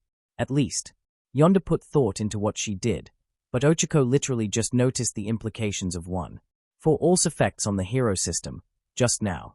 Don't feel too bad. Literally, everyone is a hypocrite in some way. Myself included. Yonda reassured her. And while one for all does rig the hero ranking system, the hero ranking system was already incredibly unfair in the first place. Do you have a powerful flashy quirk? Do you have a likable personality, or at least can pretend to have a likable personality? Ah, you attractive. If the answer to any of these questions is no, then you're not becoming the number one hero. You may rank highly, but you'll never reach number one. At worst, you've turned the hero ranking process into a system that only lets a couple dozen people become number one, into a system that only lets one person become number one. And even then, it's not like you don't have to put in a fair amount of work. But my point still stands. I see. And here I thought Mina was thoughtless. Ochako shook her head. Oh, she is. Yonda grimaced. If you were as thoughtless as her, this conversation would have been much worse, for me that is. Speaking of which, we are at the end of the scripted presentation. The what? Ochako asked, staring blankly at her. Yonda then proceeds to pull out a huge script and push it in front of her. Here you go. You can keep it if you like. Ochako took a look at the script, and her mind broke for a second. When she got suspicious that Yonda anticipated this conversation and made plans for it, she didn't that Yonda literally predicted everything she was going to say, all of her arguments and responses, and then wrote her own counters to them, which explains how she was able to respond to her so quickly and thoroughly. Sure, it wasn't technically 100% accurate. The exact wording was off, and the way Ochako delivered her arguments was different from how script Ochako did it. But it was accurate enough to freak her out. What didn't help was at the end it said. And then Ochako stared at the script wide-eyed in shock and slight terror. A bit of trolling on the younger girl's part.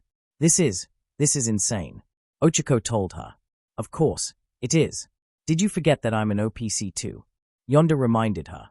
I'm a child that the government thought was too dangerous to be part of society without help. I can't punch down buildings like Kiba, knock down forests like Kai, or set everything on fire like Netsu. This is what makes me so scary.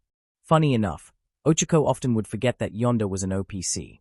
She never broke anything, or set anything on fire, or dissolved anything in acid. But now she'd never forget it. I don't really like showing people this side of me, because it makes it harder for me to get what I want. But I don't mind it if it's you. I like you, Yonda told her. And I owe you after I used you like I did. I want you to know me even better. So, how about we have a long talk?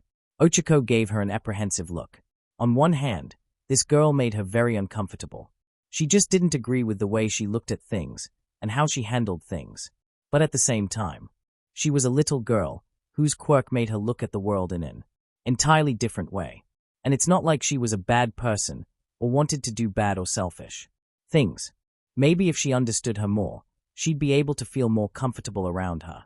Okay then, what do you want to talk about first? Ochako asked her, and Yonda gave her the widest smile yet. Chapter end notes. Okay, time to explain things again. Firstly, Yonda is not as smart as this chapter would lead you to believe. Yonda is doing her best here to make herself look smarter than she actually is. She is smart, incredibly smart for her age, but she's not any smarter than someone like Zu, and her intelligence is more on Ochako level than anything. However, her ability to read people's minds makes her seem much smarter. Not only does it give her a deeper understanding of who a person is and what they might do, but it also prevents her from being tricked or deceived. And if you give her some prep time, she can do stuff like this if she works hard enough. Note, this stuff only works on people who are very predictable and think a lot. It's partially why she doesn't like Mina. She can't predict the actions of irrational people, who act before thinking, or people whose minds are very different from the norm. Now for Ochako. Ochako was really just kind of being led in this chapter. Yonda took control of the conversation before Ochako even entered the room, and Ochako didn't know how to take it back, resulting in this. Now as for the content of the chapter itself, I want everyone to remember that Yonda as a character, while not mean or villainous, is not meant to be liked all that much. She's arrogant, overconfident, and is too smart for her own good, even if she wants to do good. In the end, she's a heavily flawed character. Not all kids are gonna be pure. You're gonna get some brats eventually. Anyway, about Yonda's actual points here, the way Yonda handled this is symbolic of my feelings while trying to figure out how to handle Todoroki. Getting Todoroki to use his fire in a way different from how Kanon did it is hard, especially when you significantly change Izuku's position in the story. There are no other characters willing to throw a match and then break themselves like that for sake of trying to help Todoroki. So just putting someone else in Izuku's place doesn't work unless you change how some characters act. Todoroki is very hard-headed. stubborn like his father. Just talking to him won't work, and just beating him in a fight won't work because so far into his own delusions. Yonder's methods and the way I handled this was difficult, frustrating, messy, and perhaps unnecessary. Perhaps there was a way to more cleanly handle the situation, in a way that would actually work. But I've never seen it. I've never seen anyone handle Todoroki using his fire, in a way that seemed right. It always seems too easy, and they put way too much focus on the line. It's your power. Yes, those were the words Izuku used to get Todoroki to use his fire in canon. But that was only after Izuku proved how much he wanted to help him by breaking his bones. Again, and throwing the match when both of them know he could have won. It was the passion and determination behind those words that shocked Todoroki enough to get him to forget about his father for a moment. I've literally seen a fic where out of nowhere, Izuku says it's your power, and then not only does Todoroki immediately use his fire, but his whole personality changes. Again, maybe there was a better way for me to handle this, but I really couldn't find one. Anyway, that's all for now. Please review and have a nice day. Mentors. Woo! San shouted with joy as she swung from the trees in the forest, stretching out her body to make tendrils to allow her to swing from the trees. Alongside her was Fu, using Kyoshi to swing. Noro's Wildvine was stretching her plant-like arms to swing, and surprisingly enough, Yemi was also swinging with them. Yemi had 2 new grims strapped to his arms that he'd created recently called lickers. They were like large chameleons, with very long spiked tongues. Using those tongues, Yemi was able to swing around like the rest of them. Or at the very least, try. Snap. Thud. Yemi had one of his lickers grab onto a branch with their tongue, only for it to snap, causing him to fall to the ground on his back. Ow! Yemi groaned in pain, stinging pain resonating throughout his body from his spine. And that's when Zero, who had been in front of everyone, swung back around and landed next to Yemi. Hey kid, you alright? Yes, Yemi answered, taking Zero's hand allowing him to pick him up. Not good at this. No is when they start off, Zero said, dusting off Yemi's back. When I first started doing this I fell on my butt more times than I can remember. It's all about learning. Zero then turned Yemi towards the branch that Yemi had tried to swing off of. You see that? That branch was too small for you to grab onto. When you attach to something, you need it to be big and sturdy. Enough not just to support your weight, but also your acceleration. And you need to find it really quickly. The moment you attach onto something, you need to find the next thing, or even better, you need to know in advance. Sounds hard, Yemi commented, looking down at his lickers, wondering if he could really do this. It is, but like I said, you just need to practice. Zero told him, putting a hand on his shoulder and giving him a large grin. Yemi looked up at him and gathered his resolve. Okay. Hey guys, not to rush you, but my transformation only lasts so long. Nora reminded them, from up in the trees. Then Zu and Ken as Wildmutt jumped past them, the 2 of them practicing jumping around. Ken looked at Nora, gave her a weird laugh, stuck out his tongue, before jumping after Zu. Sorry, we're going, Zero said, before using his tape to pull him up, and then starting to swing. Yami took a second, looking for a thick sturdy branch, before finding it after a few seconds, and using his lickers to once again take to the trees. XXXXXXXXXXXX. So that's why rabbits are so shy, Kay said. Kay and Koda were currently sitting together in the library at one of the tables, with tons of books in front of them, all about various animals. Koda smiled happily at her and nodded. He was quite fond of Kay. She was a happy animal, loving cinnamon roll, and it was great teaching her about animals, although he still didn't talk all that much. He just didn't like speaking, which was ironic, considering his quirk. He mostly just pointed out some stuff in the books they were reading and said as little as he thought he could get away with while explaining things to her. The look on Kay's face, that brilliant smile as she learned something new, it honestly made him consider teaching. Obviously, he would never actually do that, because the idea of teaching a class terrified him. But it was nice to think about for a second. Oh, can I learn about cats next? Kay said, spotting a book about felines, grabbing it, and then holding it up, looking at Koda with that same eager smile, and all her snakes looking at him with anticipation. Koda smiled back and nodded, as the 2 opened the book and started learning. XXXXXXXXX. Huh? Kiba shouted, as she delivered a punch to a dummy. Do you have to shout so loudly? Kota muttered beside her, doing the same kind of punch. Kiba, you're putting too much force into it. It'll leave you wide open if you miss. Ojiro told her from the side. Kiba, Kota, and Yami were all in the training room, practicing moves on dummies, under Ojiro's instruction and supervision. Everyone, do it again. Another 50 times. Ojiro told them. 50 times. Kota gave him a wide-eyed look. Repetition is important when learning martial arts, Ojiro told them. The more you do something, the easier it is, and the less you have to think about it. There is no shortcut when it comes to learning this. If you want to be able to do what I do, you have to train until you collapse. Kota groaned. Correct me if I'm wrong, but you didn't actually want to be a hero. Kiba pointed out, giving Kota a confused look. So why are you here? Just because I want to learn how to defend myself doesn't mean I want to be a hero. Kota scoffed, giving Kiba a pointed glare. This boy's emotions are all over the place. Yemi thought. XXXXXXXXXXXXXXX. Ding. All right, kids, the cakes are done. Let's take 'em out and see how well you did. Soto said to his students. Those students consisted of Eri, Kei, Kyoku, Yemi Shiruku, Yonda, and of course Fuku, in her hoodie. All 8 of them were in the kitchen, learning from Soto to make some sweets, cake in particular. Remember kids, be careful when you take it out, you don't want to get burned, Soto warned, as the kids equipped oven mitts. Watch out for your forearms and elbows, if you're not paying attention they'll touch the stove. They opened the oven, and all of them took their cakes out. All the cakes looked fine, all of them having done this before, so they didn't make any obvious mistakes that would be noticeable at first glance. All right, good job kids.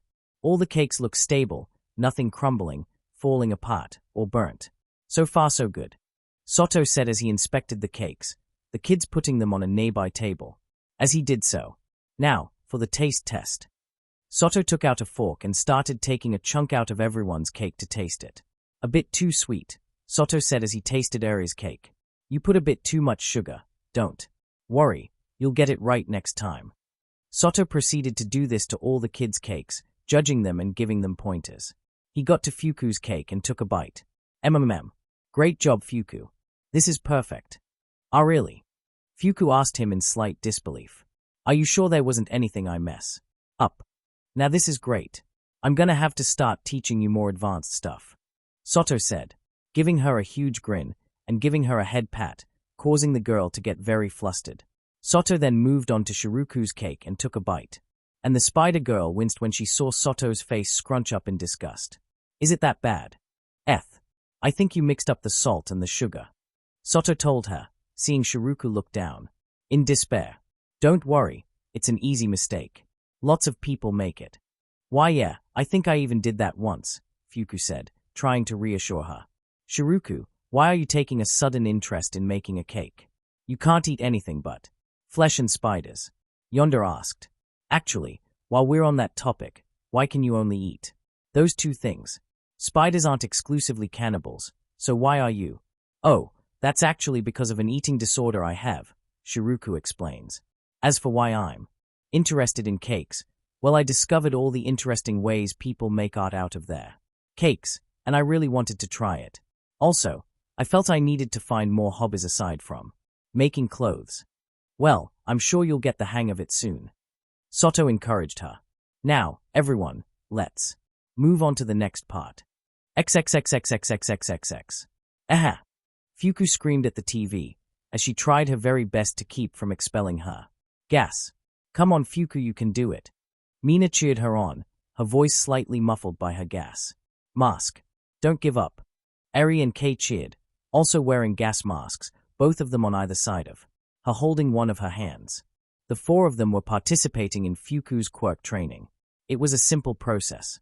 Gather in Fuku's room and watch horror movies with her. Fuku's goal was to stay as calm as possible and learn how to keep her quirk under control while stressed. Fuku could feel her quirk trying to activate, the gas trying to explode out of her, as her heart pounded rapidly. Breathe, girl, breathe. Mina reminded her. Fuku did so, taking deep breaths, and squeezing Kei and Eri's hands, trying to keep from bursting. Remember, it's just a movie. Look at how fake that blood is. Mina pointed out. And that body is definitely made of plastic. That's right, Fuku said, finally starting to calm down. She took a few more breaths, and her heartbeat went back to normal. She could feel her own quirk calming down. And just as she was feeling relieved, "Aha!" screeched the TV as mass jumpscare happened in the movies. And then the room filled with gas. XXXXXXXXXXXXXX. I think we've got it now, Zhu said. Looks good to me, Fu confirmed. Currently, Zhu and Fu were in the forest. Both of them had one of their hands on a tree. And those hands were both invisible. Zhu had realized that she could change the color of her skin to match her surroundings, and wanted to see if she could camouflage herself like some frogs. She's also brought along Fu and Kyoshi, as Kyoshi could also change color on a whim, and as such he should be able to do the same thing. And after spending a few hours trying, they'd finally managed to make their hands practically invisible. Finally, we'll have to learn how to do this much faster if we want to use this during a fight. Fu noted. Yeah, it'll be best to practice on as many different surfaces as possible, Zhu advised, before looking down at her outfit. But I'll have to get a special outfit that'll camouflage with me. Is that possible? Fu asked. Isn't the whole reason Hagakure has to run around nude?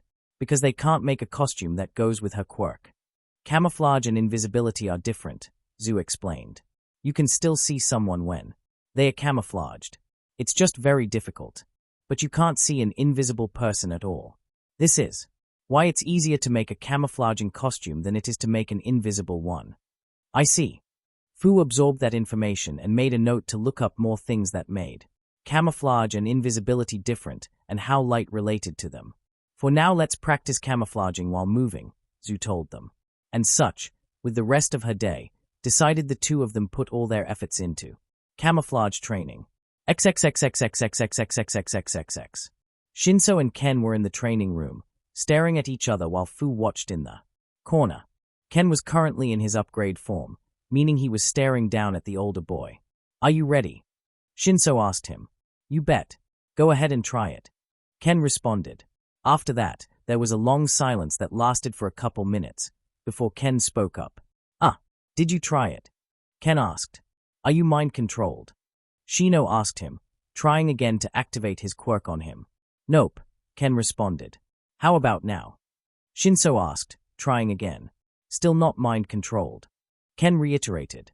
Heh, well, it looks like your hunch was right. Shinso revealed. My quirk has no effect on. You like this? All right, I'm mind-control proof. Ken cheered, jumping up and celebrating this new revelation. Interesting, Fu said, taking notes on this new discovery. This whole experiment came about when Fu was discussing with Ken about how organic the techno-organic upgrade was. Then while Fu was working on his notes, he found one of his notes on Shinso and wondered if Shinso's quirk would work on upgrade. And thus, this happened. So it appears that upgrade is more robotic than organic, Fu noted. Meaning Shinso's quirk won't have any effect on him. Wonderful. I hate robots. Shinso said, recalling his terrible experience with the UA entrance exam. He got in, but boy was it hard. Well then, I wonder how well Shinso will do against an opponent he can't use his quirk on. Fu said, looking up at Ken. Ken then looked at Shinso and tried to crack his non-existent knuckles. Well, what do you say? Shinso, think you can take me? Shinso sighed. Well, I can't very well run away from a fight from a 10-year-old. So I guess my hands are tied. Maybe since he won't have any technology around to control and I can actually beat him. Shinso thought. Great. Now dodge. This was all the warning Ken gave him before shooting a laser out of his eye, which nailed Shinso in the chest. Gah! Shinso grunted as he was slammed into a wall by the laser. Oh! His chest was smoking and slightly burned, and his back hurt from being slammed so hard into a metal wall. Never mind. He shoots lasers apparently. Shinso groaned as he got up and got ready to start the fight. Time to get my ass kicked. XXXXXXXXXX. Izuku smiled as he looked at the cameras. Class 1A, true to their word, was giving it their all for the kids. Gyro and Kaminari were currently teaching Ken and Otoko how to play instruments. Specifically, Otoko wanted to learn how to play the drums and Ken wanted to play the electric guitar. Momo and Zu were helping tutor Yami, Kei, and Sansan. And Ochiko was showing Eri, Kyoku, and Yonda how to make birdhouses. It filled Izuku's heart to watch his kids growing closer to others and learning new things. And he hoped to see this same kind of thing more and more, for years to come. But for that to happen, he'd need to take care of one issue. Izuku looked down at one of the other cameras, which showed Aomar doing the laundry. In the mind of a traitor. So, is anyone else wondering why all of us are here? Toru asked.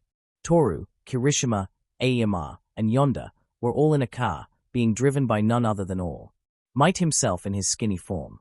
You're here to escort me around the city, while I go sightseeing. Yonda told them. You know this already. Yeah, but it's a bit weird that all three of us were called for this, Toru noted. Feels a bit like overkill. Don't worry about it, young Hagakure. Young Midoriya is probably just very concerned. About her safety, you know how paranoid he can get. Yagi said dismissively. Of course, All Might knew that was not the case. No, this wasn't an ordinary drive, but rather, it was a police investigation. After Yonda had told Izuku that Aomar was giving information to All for One about U.A, and Izuku gave that information to the police, several things happened in quick succession. First, that put Yonda through several honesty tests, which revealed that she was in fact being totally truthful about Aomar. They also discovered that she drugged Aomar and maliciously used her quirk on him, which normally would have gotten her in some legal trouble. However, they were more than willing to overlook that. Second was that they needed to figure out what their next course of action was. Izuku had wanted to take Aomar out of his house for obvious reasons. However, the police and UA advised against that, as they didn't know the exact situation, and it was possible. Taking any obvious or drastic actions could end very badly. So instead they'd just keep very, very close watch of him, giving him tasks that would keep him within view of the cameras at all times.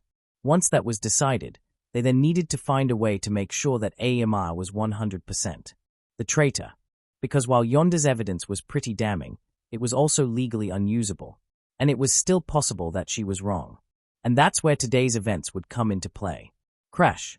Suddenly a car impacted them from behind, causing them to jut forward. Ah, what the heck? Toru shouted, having been startled by the sudden collision. Just in time. All Might thought. XXXXXXXXXXX. After parking on the side of the road, All Might, Yonda, and the students came out of their car, as well as the people from the car that hit them. An old man and woman. Or at least that's what they looked like. In actuality, the woman was a policewoman, and the man was none other than Detective Naomasa, both of them in disguise. Oh my, I'm so sorry. The old woman apologized frantically to All Might. I'm not as alert as I used to be, and so I accidentally made such a horrible mistake. Ha ha ha. Don't worry about it. Looks like your car took more damage than mine. All Might said, reciting the script that they'd come up with. Perhaps it's time you put those driving skills to rest. While All Might and the undercover officer went through their scripted dialogue, Naomasa made his move on Aomar, who was standing by the students. My, what a strapping young man you are. Naomasa said, to Aomar, acting like a kindly old man. Why, you could be a hero with a body like that.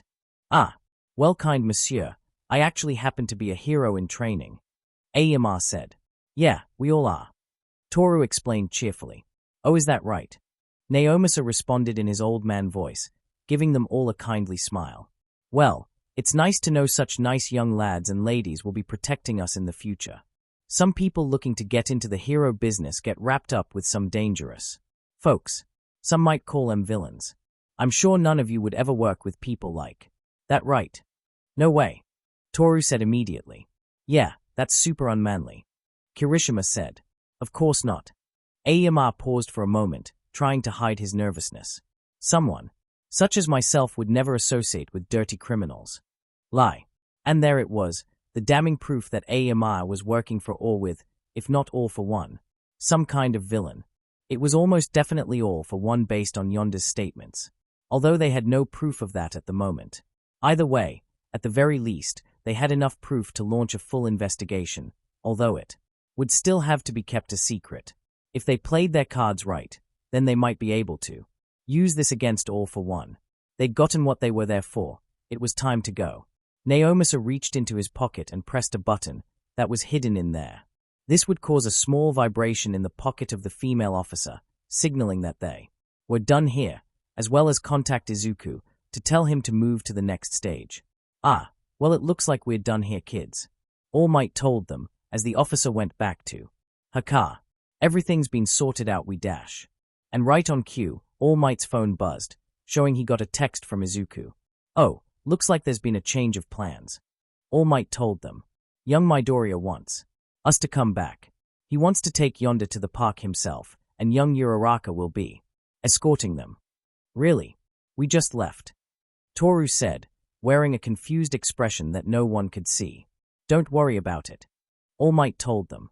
Honestly, felt a bit bad keeping 1A in the dark about there being a traitor in their mix, but it was necessary to make sure Aemar didn't find out. But he had a feeling it was only going to get harder from here. XXXXXXXXXXX. Why are we going to a police station? Ochako asked.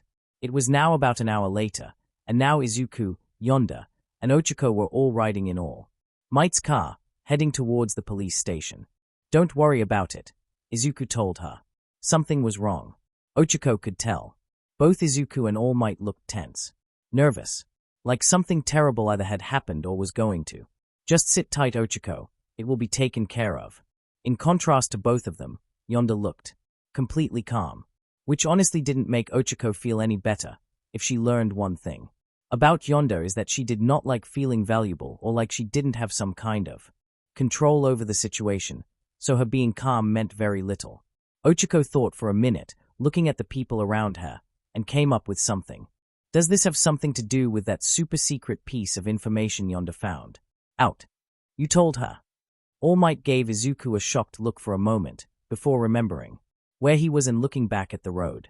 No, I just told her that Yonda found out something important, Izuku told him.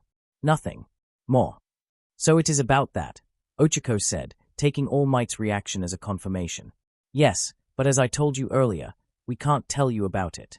Izuku reiterated. We needed to bring you here to make the cover story believable, but you won't be getting involved with it. Okay, if it's so dangerous, then why is Yonda still involved? Ochako asked. I get that she was the one who found out whatever it was, but is it necessary for her to still be involved in whatever this was? Izuku sighed. He wished he could do that. He really wished he could just leave Yonda out of this. But the girl tended to get involved even when she wasn't wanted. And since Aemar wasn't leaving their house, Yonda could always get more info out of him. And as long as Yonda could get useful info, she was useful to this case. Of course, Izuku couldn't tell her that, so instead he had to respond with, It's complicated. Please believe me when I say that I wish I could tell you, but I just can't. Izuku turned around to look her in the eyes, and the two stared at each other for a while, Ochako taking in the sincerity in Izuku's eyes. Okay. Ochako leaned back, letting out all of the tension she'd been holding on to.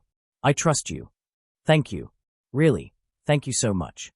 Izuku said, giving her a relieved smile. Well, we're here, Yagi said, as he parked outside the station.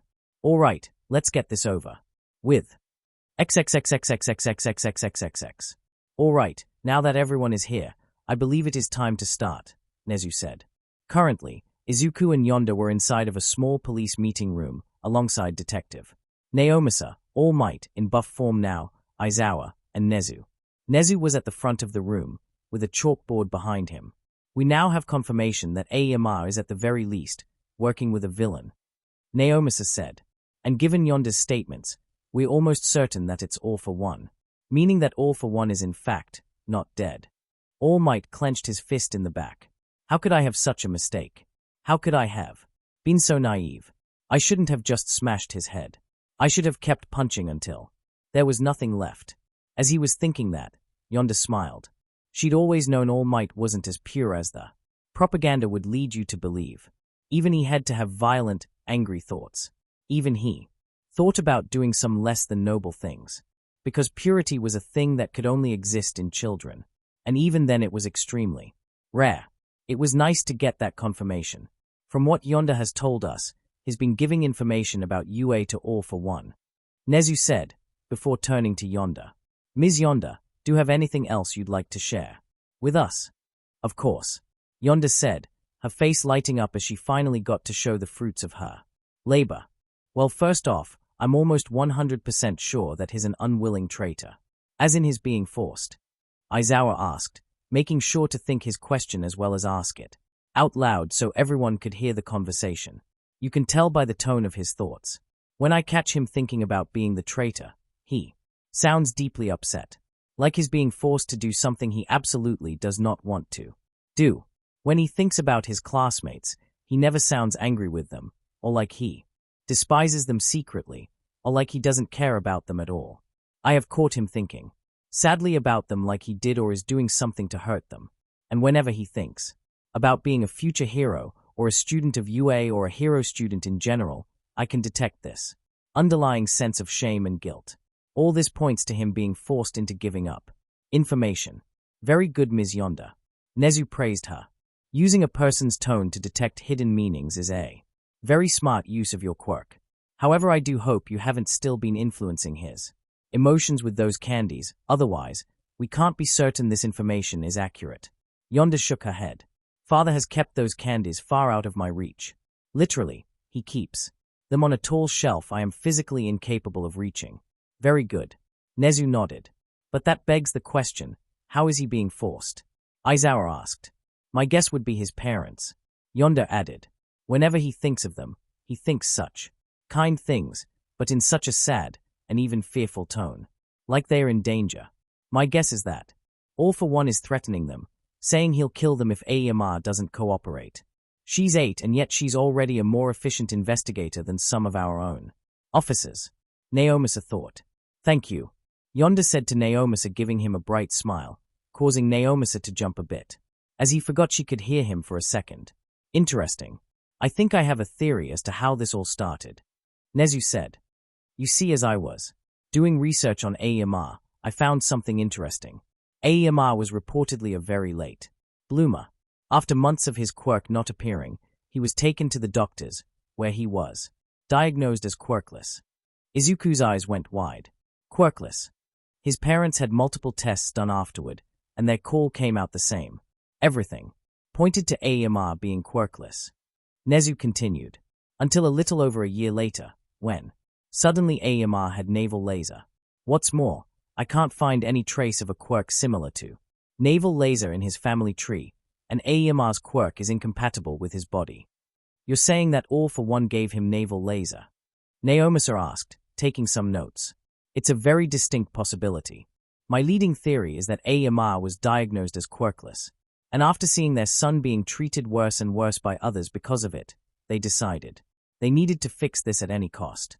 So they used the plentiful resources of the Aiyama family to contact All for One and get him a quirk. In exchange, Aiyama would act as a spy for him. Otherwise, his parents would be killed. Nezu said, explaining his theory to the room. So, Aiyama is not actually a bad person? Izuku asked, hoping that this was the case. If Aiyama was being forced to spill information, it implied he wasn't the type of person to do anything harmful to his kids while he was in his home. At least not of his own accord. And, while that didn't completely put his mind at ease, it relaxed him just a little bit. It's unlikely that he is. Yonda chimed in. From what I've gathered, he seems to be a genuinely good person, with a steady moral compass. He was just put in a truly awful situation. So, how are we gonna go about this? Aizawa asked. Well, we still won't be confronting Aiyama or his parents directly, Nezu explained. All for One is not one for loose ends, and if he sees that we've made a move on the Aiyamas, he may decide to put an end to their lives. And besides, we may find more use for them. For now, we simply need to monitor the Aiyama family. We'll install cameras and wiretaps in their house, and make sure to bug their phones. We don't make a move on them until All for One has been handled. And afterward? All Might asked. That depends. If our assumptions prove correct, and none of this information gets out, then we'll charge his parents for everything. Nezu said. Aiyama, if we are correct, had no real choice in this situation, out the ultimatum, do what I say or your parents die. It'd be completely unfair for us to actually hold accountable for actions outside of his control. Even if that's the case, AMR did still feed information to an enemy of the country. The chief is going to object heavily to him getting off scot-free. Naomis aside. I'm sure he will, and he can feel free to do what he normally does whenever we do. Something he doesn't agree with, Nezu said. Lay down and roll over. Yeah, I figured that'd be the case. Naomisa shook his head. Meanwhile, Izuku was just rubbing his temples. He really didn't want Yonda to witness this. Abuse of power done by law enforcement for the sake of a greater good, because that would likely only affirm her troublesome mindset. But also he didn't disagree with what they were doing, so it's not like he could even object to it. Yonda patted him on the back. It's okay, father. Nothing that's happening here is something I didn't already expect. That's kind of the problem, Izuku thought, shaking his head. Well then, with that said, I think we're all done here, Nezu announced. Mr. Midoriya, please keep a close eye on AMR while he is under your household. We apologize for the inconvenience and stress this brings you, and will compensate you as soon as he leaves, Naomisa said. Our bribery, another thing he didn't want Yonda around. You should take the money, father. Maybe you'll be able to buy Kiba that castle she always wanted. Yonda joked, before flipping through her notepad. Also, we're not quite done here. I have some things you may want to hear. Firstly, Officer Firu was thinking some very inappropriate things about my quote-unquote tiny adorable mouth. So while he is definitely attracted to kids, I can't tell if he's actually done anything illegal yet, so may want to keep an eye on him. Officer Ran is a domestic abuser. Officer Yo is being domestically abused. Officer Kusuri is addicted to meth. And lastly, Officer Retta is having suicidal thoughts. Oh, for fuck's sake. Naomisa pinched the bridge of his nose, as he now had a lot, and he meant a lot more work to do. Did you come in here looking for this stuff? Izuku asked her, also completely exasperated. Of course, I came here looking for problems. This a police station, it's full of problems. Yonda said like it was the most obvious thing in the world. Now that was a problematic statement, and not one Izuku was prepared to deal with at the moment. Naomisa was just shaking his head at how unfortunately true that was. I'll leave those issues in your hands, Naomisa, Nezu said to the detective. Naomisa rubbed the sides of his head, as he knew that those cases were going to take up quite a large amount of his time, especially since he didn't have any evidence to start a proper investigation, and had to do his own private and illegal investigations himself before he could even get started on tackling these. Yonda's quirk was extremely useful for finding out that crimes were happening, but it put them in a huge bind legally, as they couldn't use any of her information as evidence of any kind. It was pretty frustrating, to say the least. At least for him. At the very least, Yonda knew the difference between an exaggerated thought that someone might have like I want to kill my boss that didn't mean anything, and the thoughts that actually meant people might be, or are definitely going to or have already committed a crime, or was a victim in some way. This girl definitely had a bright future with intelligence like that, but she's gonna be in for a headache if she wanted to get into a law enforcement job. Well, with that said, I think we're done here, Nezu said. Mr. Midoriya, if you could please pick up Ms. Uraraka in the lobby, then you'll be free to head home. We will inform you if there are any urgent changes in the case, while AMR is under your roof. Thank you. Izuku nodded, getting up and looking down at Yonda. Let's go home, Yonda. Of course, father, Yonda said, taking his hand, as the two left the room. After waiting for Yonda to get farther away, Nezu thought this. What an interesting girl. I'm very curious to see where her future goes. Game Plan Part 2. Fu sighed, as he headed over to Fuku's room. Why? Well, it had been a little bit since their meeting on making the game, and as the one managing that project, he needed to check in on everyone to see how much progress they made. First, he'd checked in with Ken and Amai. The two of them were currently working on the gameplay. Right now they'd have Ken create an in-game battle, using some stand-in models, and allow Amai to test it, giving her feedback and telling Ken what to change. It was a somewhat tedious process, made worse by Ken's 10-minute time limit, but they were making progress very steadily, and they said that after a week or two they should have the gameplay down, and could move on to minigame development. After that, he'd check in on Yami, and take his drawings and notes on the monsters for the game. Unfortunately, Yami's drawings, while not bad, weren't amazing, and would need to be taken to Fuku to get some improvements. Then he'd see Fuku, hand her Yemi's drawings, and then check on her work, that being her writing for the story and side stories, her drawings of the world and environments, her drawings of the monsters, and her drawings of the characters. Although Shiruku said she would handle the character designs, what she meant was their clothing, which to be fair was very important. Shiruku couldn't draw anything but clothes. Very well, so she'd leave it Fuku to draw the character, and then Shiruku would make an outfit for them. In other words, Fuku had a whole lot of work to do. He honestly felt bad for the girl. She likely felt trapped doing an awful amount of work. After all, given who Fuku was, there was no way she was going to back down or try to ask for less work. She was probably worried she'd disappoint someone. Depending on how things were going with her, he may have to intervene on her behalf. Fu sighed, assuming she'll let me. Fuku was still a bit scared of him after the chocolate incident, and so she got very uncomfortable and defensive, more so than usual, whenever she was alone with him. So he may need to call in Kiba or something. Once Fu reached Fuku's room, he knocked on the door. Fuku, it's me Fu. I've come to check on your progress and bring you some of Yemi's drawings. Come in. Fu was shocked by how quick that response came. Normally when Fuku lets someone into her room, even Eri, Kiba, or Kei, there is a bit of hesitation. But she responded, almost instantly this time, and there was not a trace of fear in her voice.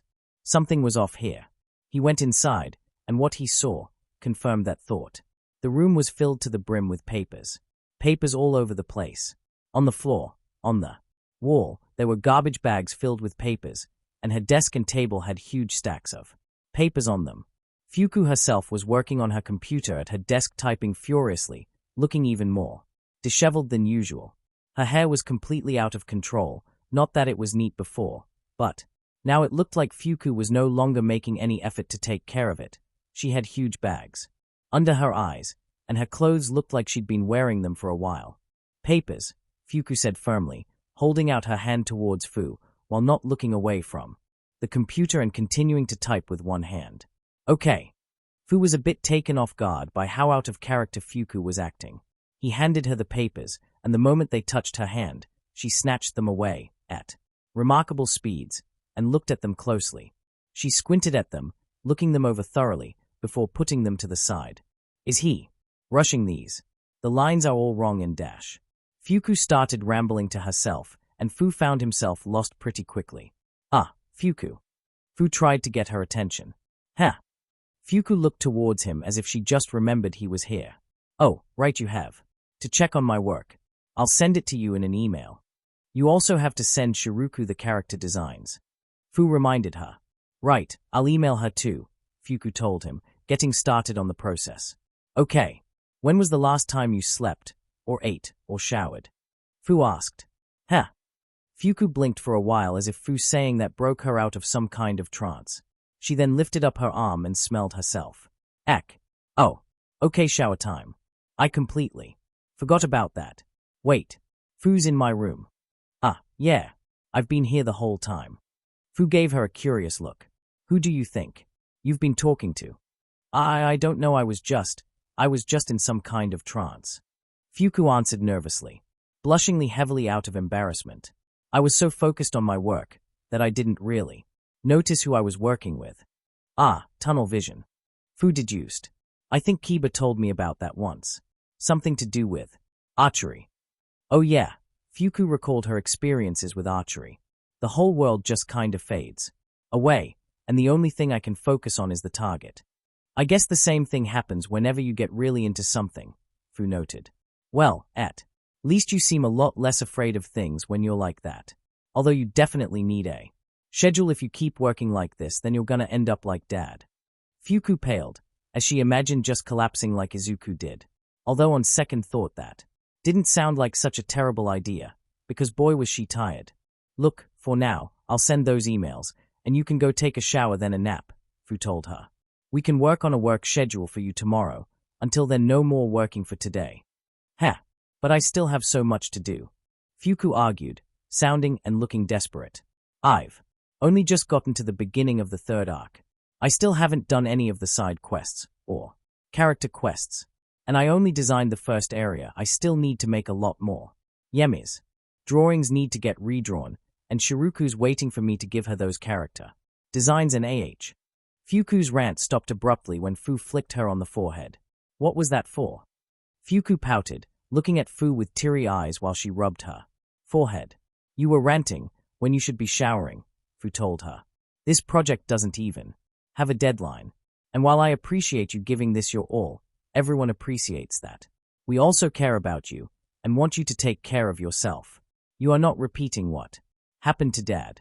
Now get in the shower and get to bed, or I will have Kiba come in here and make you.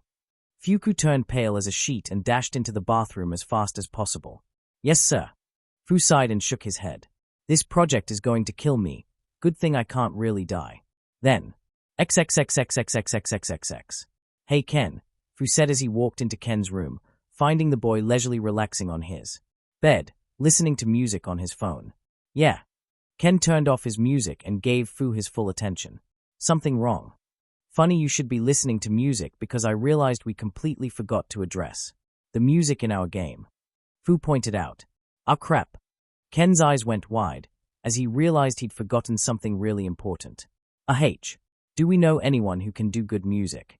I mean, I've heard Gyro's pretty good at music, but I don't think she'd be willing to do a soundtrack for a game, Fu told him. And no one else would be a good fit either. So I don't really know what we're gonna do. Neither do I, Ken admitted. After stating that neither of them knew what they were doing, there was a brief moment of silence as they both stared at each other, and one solution came to mind. Go to Izuku for help. Ken asked. We're going to Izuku for help. Fu agreed. XXXXXXXXXXXXXX. So you need someone to make a soundtrack for the game. Izuku pondered. Ken and Fu were now in Izuku's office, sitting in 2 chairs in front of his desk. Yeah, no one around here really fits the bill for a composer, so we're kinda stuck, Ken admitted somewhat sheepishly. Think you can help us out? Izuku took a few minutes to think about the issue before giving a solution. Well, when you finish the game, I can hire some musicians, send them the game, and they can create music for it. This way they can judge what music fits a certain area or character or event. You guys can listen to the tracks and see if you like them, and then you add them to the game and ship it out. That sounds great. Ken cheered, looking ecstatic to have resolved this issue. Yeah, let's do that. Fu nodded. Well, I'm glad to finally have that sorted out. Thanks, Dad. Yeah, thanks Izuku. You're the man. Ken praised him, looking absolutely hyped. Oh, I'm doing my job. Izuku chuckled, blushing slightly at the praise as he gave them a huge grin. I'm really overjoyed that you guys are doing a group project like this. Learning how to work together to accomplish a big goal. Especially one that'll support you all in the future. So I want to do everything in my power to make sure this goes well. Speaking of which, I made some calls, and I have something you may be interested in. XXXXXXXXXXXXX. We're putting all might in the game. Ken shouted ecstatically. What? Currently, the development team, consisting of Kiba, Fu, Ken, Fuku, Yemi, Amai, and Shiruku, was once again gathered in Ken's room for another meeting. Everyone but Fu, who already knew this, and Yami, whose expression barely ever changed, looked absolutely flabbergasted. What do you mean we're putting all might in the game? Fuku asked him, completely taken aback by this news. I thought we couldn't use real people or heroes in the game, because we don't have the rights to them or something. Well, Izuku's friends with All Might, so he made some calls, and managed to buy the right to use All Might in our game, for super cheap. Ken explained, his body twitching with joy and excitement. And not only that, Izuku called UA and we got permission to use the entire UA staff as well. Except for Midnight. If we put her in, we'd have to raise the rating of the game, so we're leaving her out. Not only that, but we got permission to use first-year UA students in the game as well, so long as we get them to sign a contract, Fu explained. And if we release this game right after the sports festival, UA and the students will be on everyone's minds, meaning more people. We'll buy a game with them in it, and that means more money for us. A lot more money. Oh yes. Shiruku cheered, imaging all the cash coming in. We're gonna be rich. Aren't you guys already rich? Amai asked. But how are we going to fit them all in? Kiba asked, not seeming as excited. In fact, she looked pretty skeptical of the idea. Our game takes place in an alternate fantasy world. How are we gonna fit heroes from the real world into here? I dunno. Fuku's the writer. I'll leave that up to her. Ken shrugged. Huh. Fuku let out a confused, stressed, and tired noise from her mouth all at the same time. On the one hand, Kiba was right. It would be kinda weird to throw in UA stuff into a fantasy world. But on the other, money. So much money. Fortunately, Amai had an idea. Why don't we make them summons? Amai suggested casually. Why don't we say that Eri, the time-space god, can summon heroes from across the multiverse for a moment to help in battle or something? That's perfect. Thank you. Fuku shouted, letting out a sigh of relief. Thank you so much. Also, I think we should make All Might a pre-order bonus, Amai suggested. That way not only can get the pre-orders up, we can also subtly advertise that he's in the game, without making it the focus. Let's say that if you pre-order you get him at the start of the game, but if you don't you still get him in-game, but much later. That feels a bit scummy, Kiba said skeptically. But not too scummy. Amai pointed out. Trust me, game companies have done much worse. And that'll make us a whole lot of money. Sounds great to me. Ken said, giving her the thumbs up. Let's do that. So now we have to decide who in 1A to ask to be in the game, and how to ask them, Fu said. Obviously, we're not putting Bakugo Katsuki into the game. Can anyone add someone else who shouldn't be in it? Momo and Mineta, Shiruku added. As lovely as Momo is, her costume will make us have to increase the game's rating, so that's a no-go. And Mineta is apparently a huge pervert, so if he does something really bad, it might affect the game's sales. Good point. Fu nodded, writing that down. Anyone else have any objections? Everyone shook their heads. All right, well then how are we going to ask them? Fu asked. Most of them should just say yes if we ask, but I think Koda might say no because he's shy. Shinso will almost definitely say no because he wants to be an underground hero and won't even be in the sports festival, so he can stay as secretive as possible. And Todoroki might say no because he's antisocial. And Yonda made him really upset, so he probably won't want to do us any favors. Well, I don't really care too much about Koda or Shinso, so that's fine, but we need Todoroki in this game, Ken stated. He's the number 2 hero's son, and he has a crazy cool quirk. He's gonna do great in the sports festival, which means more people will want to have him in a game, which means more money. But how do we convince him? Shiruku asked, looking a bit worried. He doesn't need money, he doesn't care about clothes, and I don't know what we could offer him to get him to agree to this. For a while, the room was silent, before everyone eventually came to the same conclusion. Ask Izuku for help. Ken offered. Yeah. Everyone agreed. All right, with that settled, I would like to know when I can get the first trailer for the game. Kiba asked impatiently. I want to reveal the game's existence to the public with a trailer, so until then we can't really start advertising. Well, me and Ken should have most of the core gameplay things done in a couple of days. Fuku's finished enough of the plot and world design for us to put it in a trailer, Amai explained. Has Izuku finished negotiations about what consoles we can put it on? Yeah, he said it's gonna be on all 3 consoles, and PC. Fu explained. Although we will need to make the graphics for the Nintendo port a bit worse because their system isn't as powerful as Microsoft's or Sony's. Alright, and we have an idea of the release date, so the only thing we need is for Shiruku to finish up the designs for the characters in the beginning of the game, Amai said. Shiruku, what's your progress on that? I should have them done in a little less than a week. Shiruku estimated. I have to make sure they are absolutely perfect so more people want to buy the game. Great, so that means we should be able to put together a trailer in a week or 2, Amai said. Until then, I do still think we can advertise the game without revealing it yet, Fu added. By making Class 1A look cooler, we can make people want to purchase the game more. So, let's show them fighting us, or the Grim, and looking cool, and then have Kiba post them. No live streams, just pre-recorded videos, so we can cut out anything that may make them seem not so cool. Also don't overdo it, and make sure to still do plenty of regular videos, so people don't feel like you're selling out. As if my loyal minions would accuse me of such a thing. Kiba gasped, somewhat offended. That's a great idea, Fu. I'll have to get everyone in on it. Ken patted Fu on the back. Man, this is going great. I can feel my soul being consumed by capitalism. Kiba sighed, shaking her head. But at least I can give back to caretaker. All right, everyone. Move out. Ken ordered. Time is money. Our money. Let's go. XXXXXXXXXXXXXX. I'm guessing you want me to be in that game. Shoto asked.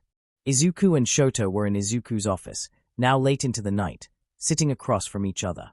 On the couches, with some food and drinks on the table in front of them. Ah, yeah. I'm guessing the others told you.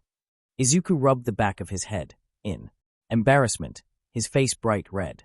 I know it's a bit, not in good taste to ask someone a favor after you've done something terrible to them, but it's not your fault, Shoto replied coldly, as he ate his soba.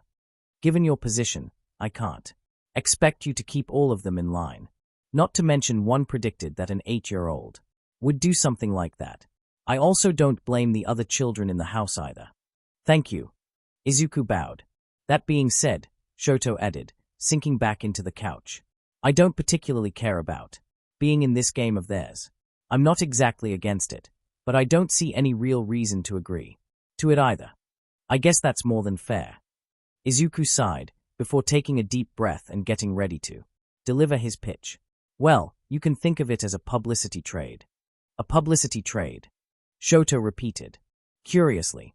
Yeah, we use you in the game and we get publicity from it. Izuku explained. And in return, people see that you lent your image these kids, all of whom have tragic backstories, and think better of you for it, which increases the public's opinion of you, which will be useful for becoming number one. Believe me, making the public like you is a key element to being number one. Wash is a great rescue hero, but everyone knows he's only in the top 10, because he's popular with kids. Shoto mulled it over, staying silent while he contemplated the offer, the only sound coming out of him was the sound of him slurping soba. Izuku waited with bated breath for his response.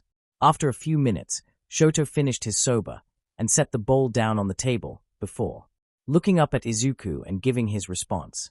I have been making attempts to talk more with my classmates in an effort to change myself from how I used to be, and I've figured out rather quickly that I am not good with people, so I'm going to need as much good publicity as I can get. So, is that a yes? Izuku asked, hesitantly. Yes, not to mention it'll likely get my father out of my face for a while, Shoto added. And, at this point, I want to interact with him as little as possible. That's completely fair. I'm glad to see you're doing well after what Yonda did to you. Izuku said to him, taking a folded contract out of his pocket.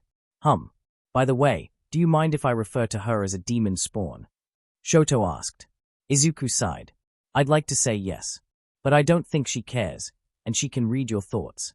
So, it really doesn't matter what I answer here, does it? Demon spawn it is, Todoroki said, as he signed the contract. Chapter Notes 1 AVS. See the end of the chapter 4. Notes. Ojiro was regretting his life choices. Currently, the tailed Udota student was in the forest with Nora, literally in her shadow as Nora had transformed into human Gazua. All right, here I come, Nora said, charging towards Ojiro with her fist raised high. Time to focus. Ojiro thought as he jumped back, avoiding Nora's fist as it slammed into the ground where he'd been standing. Ojiro then dashed forward, jumping onto Nora's arm, running up to her head, and smacking her in the face with his tail. Ugh! Nora grunted in pain as Ojiro's tail smacked her in the cheek like a whip before the boy himself jumped off her onto the ground.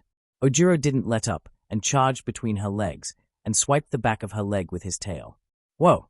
Nora stumbled forward, trying not to trip, but Ojiro swiftly jumped up and tail slapped her in the back, breaking her balance completely and causing her to fall on her face. Ojiro then used his tail to bounce himself high into the air and spun himself while he fell towards Nora. Tornado tail dance. As Nora tried to pull herself up, Ojiro slammed into the back of her neck. Wham! Ow, why? Nora screamed, as her face was slammed into the ground, and she Felt pain hit her neck hard. Ojiro propelled himself off of her neck with his tail and landed right next to her. Time out. Noro, are you okay? Ow. Noro groaned, as she once again pulled her head out of the dirt. My neck. Yeah, I think we should call the fight, Ojiro said, turning to Fu, who was recording the whole battle. That was fast. Gonna have to put that in a compilation. Fu said. Oh, Ken's never gonna let me hear the end of this. Noro groaned as she turned herself around, laying down and taking a minute to recover. I hate using this form. It's so big, and clumsy, and slow. It's like trying to move underwater. Well, that explains why this fight was so easy. Ojiro shook his head. The harder a form is to use, the more you have to train with it. Not less. If you're in need of pure power, you're going to want to know how to use this form. I know. Noro groaned. XXXXXXXXXXX. Ready, Ochiko?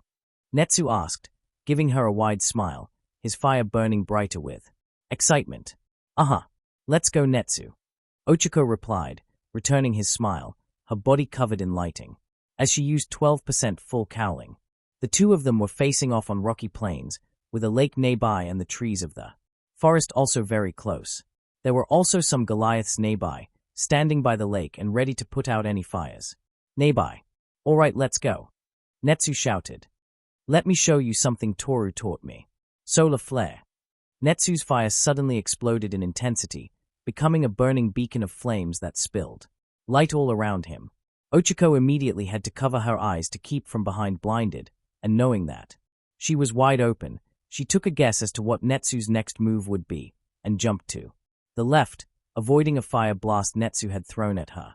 The moment Ochiko hit the ground, she stomped down on the ground hard, causing the rocks to break apart and fly up. Ochiko waved her hand across the rocks, removing their gravity, and then spin-kicking them at Netsu. Netsu immediately then unleashed a powerful blast of flames, melting the rocks and forcing Ochiko to dodge by jumping to the right. He even melted the rock. Now, what am I gonna do? Ochiko thought to herself. Okay, don't let yourself get overwhelmed, Ochiko. You gotta think. How can I hit Netsu? What advantage do I have that he doesn't? His attacks are more powerful. I can't touch him at all. Netsu unleashed a barrage of fireballs at her, and Ochiko quickly dodged all of them, not letting even a single one touch her. That's right. Speed. Ochiko realized and quickly started building a path to victory around this. After dodging a few more fireballs and taking the time to come up with a plan, Ochiko swiftly ran towards the trees. Full cowling. 18%. Ochiko then proceeded to chop down a large group of trees with her hand, also passing her fingers over them to remove their gravity, and then proceed to quickly grab and throw them in succession at Netsu. Seeing about half a dozen trees coming at him quickly, Netsu put out both his arms in front of him and quickly charged up an attack, burning a razor cannon. Froom. Netsu let out a huge blast of fire in front of him that instantly burned through all the trees being thrown at him, as well as the trees, grass, dirt, and everything in the path of his attack. And it did what the name implied and erased everything in that general direction. Once Netsu's attack died down, he looked at the huge path of destruction that he'd made, with several trees around the burned land being set on fire just by being grazed by it. Whoops. Before Netsu could fully lament how much damage he'd done, Ochiko dashed up to him, holding a tree, and smacked him with it like a baseball bat. Splash. Netsu was sent flying by the attack, getting knocked into the lake, sinking into its depths. I really hope I didn't hit him too hard, Ochiko thought to herself, as she stared intently at the lake. If Netsu took more than half a minute to get out, then she'd call the match off and go make sure he was okay. Fortunately, she was worried for nothing as the water around the area where Netsu got knocked into started to bubble and boil, and then Netsu shot out of it, flying into the air. After getting a few feet above the water, Netsu stopped and started clutching his ribs in the place where Ochiko had hit him. Hee. Man, you hit hard. That really hurt. Sorry. Did you want to stop the match? Ochiko asked him, her concern quickly returning. Are you kidding? This is fun. Netsu shouted. Let's keep going. Flame wall. Suddenly, Netsu's flames exploded around him, creating, as the name implied, a wall of flame. If she wanted to attack him, she'd need to find something more durable than wood, otherwise it would get burned up before it even touched him. It was a shield made of fire, Netsu's best defense. However, it had a pretty massive drawback. Netsu unleashed a massive amount of fireballs at Ochako, covering most of the area.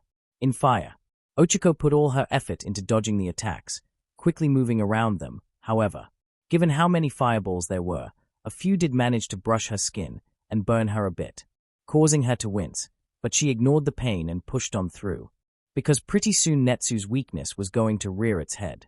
Netsu's breathing became heavier and heavier, getting more labored and rapid with each passing second, as it became harder and harder to breathe. Because Netsu's flame wall burned everything that approached him, including oxygen, and his attacks only made the situation worse for him. Netsu eventually stopped attacking her and had to focus on breathing as the world started to get blurry. Ochako swiftly noticed this and called out to him. "All right, Netsu, that's it. Lower your flames." Netsu almost immediately complied, quickly letting his flames simmer down, but even after that, it was hard to breathe because of how much oxygen he'd burned up in the area. Thankfully, he wouldn't be there for long, as Shiruku, who had been recording the fight, ran forward and shot a web at Netsu before dragging him towards the ground. Fortunately, Netsu's flames were weaker than normal thanks to the lack of oxygen, and she was able to bring him back down with her web burning up. The moment Netsu hit the ground, he fell onto his knee and took in as much air as possible. "Deep breaths, Netsu. Deep breaths," Ochako told him, kneeling down so she could stay close to him while making sure not to touch him. After a few minutes of recovering, eventually, Netsu's breathing returned to normal. Phew. He rolled onto the ground, exhausted from oxygen deprivation. "Does this mean I lose?" Ochako gave him a sad smile. "Yeah, I'm pretty sure almost passing out counts as a loss. Sorry, buddy. It's fine. That was fun though. You're so fast I couldn't even hit you," Netsu said, smiling, despite his loss. "Well, Elle didn't get out of this without a few burns," Ochako said, showing off the burns on her body. "You almost got me a few times. Next time, I'll hit you," Netsu swore. "Maybe I'll even win." Ochako smiled at him. "Maybe. XXXXXXXXXX. All right, my turn." Mina cheered, doing some stretches as she got ready for battle. On the other side of the training room, her opponent, Fu. "I hope you put up a good fight, Mina," Fu told her, before allowing Kyoshi to cover his body. "Because we're not going easy." Mina smirked, before looking over at Shiruku, who was filming the fight. "I hope you're ready, boys and girls, because Mina Eshido is gonna blow you away." "I hope so. It'll turn us an extra profit," Shiruku thought. "Okay, let the battle begin." Immediately, Fu shot out 4 tendrils at Mina. Acid Veil. Mina waved her hand in front of her, making a shield of acid that immediately dissolved the tendrils that were coming at her from the front. 1 tendril went behind her, and Mina turned to dissolve it with more acid, but that left her open to having one of her legs grabbed by the last tendril that went under her acid shield. Fu pulled Mina to the ground, but before he could start dragging her forward, acid came out of her leg, dissolving the tendril, and then she immediately started break-dancing, spinning around with her arms while shooting acid from her legs that destroyed the tendril. "Acid Hurricane," Mina shouted as she started spinning on her back while shooting out more acid around her, moving forward while inside an acid tornado. Fu, rather than trying to attack, went on the defensive, and as Mina approached him, he jumped to the ceiling and stuck to it. Seeing that Fu changed positions, Mina stopped her attack and jumped up before taking aim. Acid shot. Mina let out a hail of acid bullets at Fu, and in response, Fu shot out chunks of Kyoshi down at her. However, the acid easily dissolved his attack and kept going. The acid hit Fu's body, destroying his right arm, his legs, making a hole in his chest, and dissolving part of his head. "She's tougher than I thought," Fu thought to himself, as he quickly regenerated the damage done to him. "I'll have to change up my approach." Fu dropped to the ground and jumped to the opposite side of the battlefield, and then unleashed a ton of tendrils at Mina. Literal dozens of them. Before Mina knew it, she was surrounded by tendrils, some coming from above, some down, down, and many coming from her front and her back. "I've seen enough hentai to know where this is going," Mina giggled to herself. "No, Bad Mina. Focus. Immediately, Mina jumped on her back and started spinning. Acid Hurricane. She created another tornado of acid around herself that dissolved every tendril that got near it. Mina started moving towards where Fu was, destroying every tendril in her way. But when she got to the point where Fu was, only to find that he wasn't there. Hey, where did he go? Mina thought, trying to look around for him, but that didn't work out. Very well for 3 reasons. 1, there were tendrils everywhere, blocking her view. 2, it was hard to see through her thick acid. And 3, she was spinning. Oh, if I don't find him, then my acid resistance will run out, and I'll be toast. Then again, I guess if I can't tell where he is, I'll have to hit everywhere. Acid shot. Mina shouted, unleashing acid shots in every direction. Fu, who had moved to the wall, was hit by a few of these but wasn't too worried, as he quickly regenerated from the damage. If she keeps that up, she'll lose her resistance quicker. And then I'll... Gotcha. Mina smirked as she jumped up, flipped upward, and raised her hand. Acid. Whip. Mina made a long trail of acid squirt out of her hand and brought it down on Fu, cutting him in half. Acid shot. She then unleashed a torrent of acid bullets on him, turning Fu into mincemeat. How did she figure out where I was? Fu wondered as he regenerated, still having his tendrils go after the now exposed Mina. The tendrils grabbed Mina's arms and legs, restaining her in the air as more tendrils came to strike her. However, Mina, as she did before, quickly dissolved the tendrils and spun around, shooting more acid to dissolve the tendrils around her, and as she fell to the ground, she shot more acid at Fu, dissolving more of his body. Mina fell to the ground and created acid underneath her to allow her to slide towards Fu's regenerating remains. Fu shot out more tendrils at her to try and keep her away, but Mina jumped up, shot acid down at them, before landing on top of Fu, who was just a head and most of a torso. At this point, Mina smirked at him as she pointed her hands down at him. I win. I guess you do. Fu agreed with a sigh. Mina was one of the people who could actually kill him without wearing down his regeneration. All she had to do was completely dissolve his body, which right now she was in a position to do. How did you figure out where I was? You shouldn't have been able to see me. Nope, but I could hear you, Mina explained. When my acid hit you, it took a bit longer to dissolve you than it did your tentacles. So I just listened, and when I heard something dissolving for a bit longer than normal, I knew I got you. Huh. Fu gave her a somewhat surprised look as his body was now mostly regenerated. I really didn't think you were smart enough to do that. I may not be smart, but if I know one subject well, it's acid, Mina explained proudly. I kinda have to, or I'd be a pretty bad hero. Fair enough, I guess. Fu shrugged now that he had arms again. Now can you get me a new set of clothes? You destroyed the ones I was wearing. Chapter end notes. I'll be honest, I am kind of running out of ideas for good 1A vs the kids fights. Mostly because this is still back before 1A came up with a lot of their different techniques. I think I actually gave Mina moves she shouldn't have at this time. It also doesn't help that in a 1v1 fight, a lot of 1A can't really do anything to the kids. I almost wish I let Bakugo be here because he would have made for some pretty cool fights.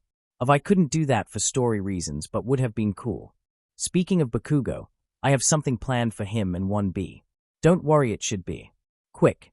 If you guys have any suggestions for 1A vs the kids fights, then please leave some. 1A will be leaving soon, so I gotta make sure I do a lot with them. And before I go, I want to address something. Some people brought up how it was dangerous for Todoroki and Ochako to fight each other, saying they could have killed each other, and somewhat brought up the brutal nature in which the Hound handled 1B. And I'm sure I'll get some comments about how Ochako hit Netsu with a tree. Guys, have you seen the anime? Do you remember what UA does to their students, and what the students do to each other? Tokoyami has mushrooms grown in his throat.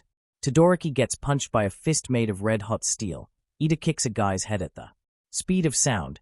Udota makes them fight building-sized robots. Snipe just shoots them. They make Deku and Bakugo fight All Might. Aizawa hangs Todoroki over a bunch of spikes. And do I even need to mention Izuku versus Todoroki? Please do not take the literal cartoon violence seriously during the sparring matches. Have faith that the characters aren't gonna kill each other. But what about Kiba versus Netsu? You ask. What about the time Izuku said it was too dangerous for them to fight each other because they'd hurt each other too much? Ochako versus Netsu and Kiba versus Netsu is very different. Firstly, they are fighting outside, meaning Ochako can dodge more of Netsu's attack, and Netsu has a harder time suffocating himself and breathing in the smoke of his own attacks. Secondly, Kiba is both stronger than Ochako and has much less self-control. It's very possible for Kiba to lose herself in a fight and accidentally punch a hole through Netsu's chest. For Ochako, not so much. Obviously, if we applied real-world logic, Ochako would definitely be strong enough to punch through the chest of someone without enhanced durability. But please remember that in MHA, if you work out regularly, you can also take a rocket to the chest, so Netsu is fine. Anyway, that's all for now. Please review and have a nice day. Getting over it with Nito Monoma. Kendo Itsuka sighed. I'm starting to resent 1A a little bit, and I'm not sure if that's Bakugo's fault or Monoma's. Class 1B generally got along pretty well. Sure, they had some small arguments every now and again, but as class rep, Kendo quickly dealt with them, and most of the time the class had a positive vibe.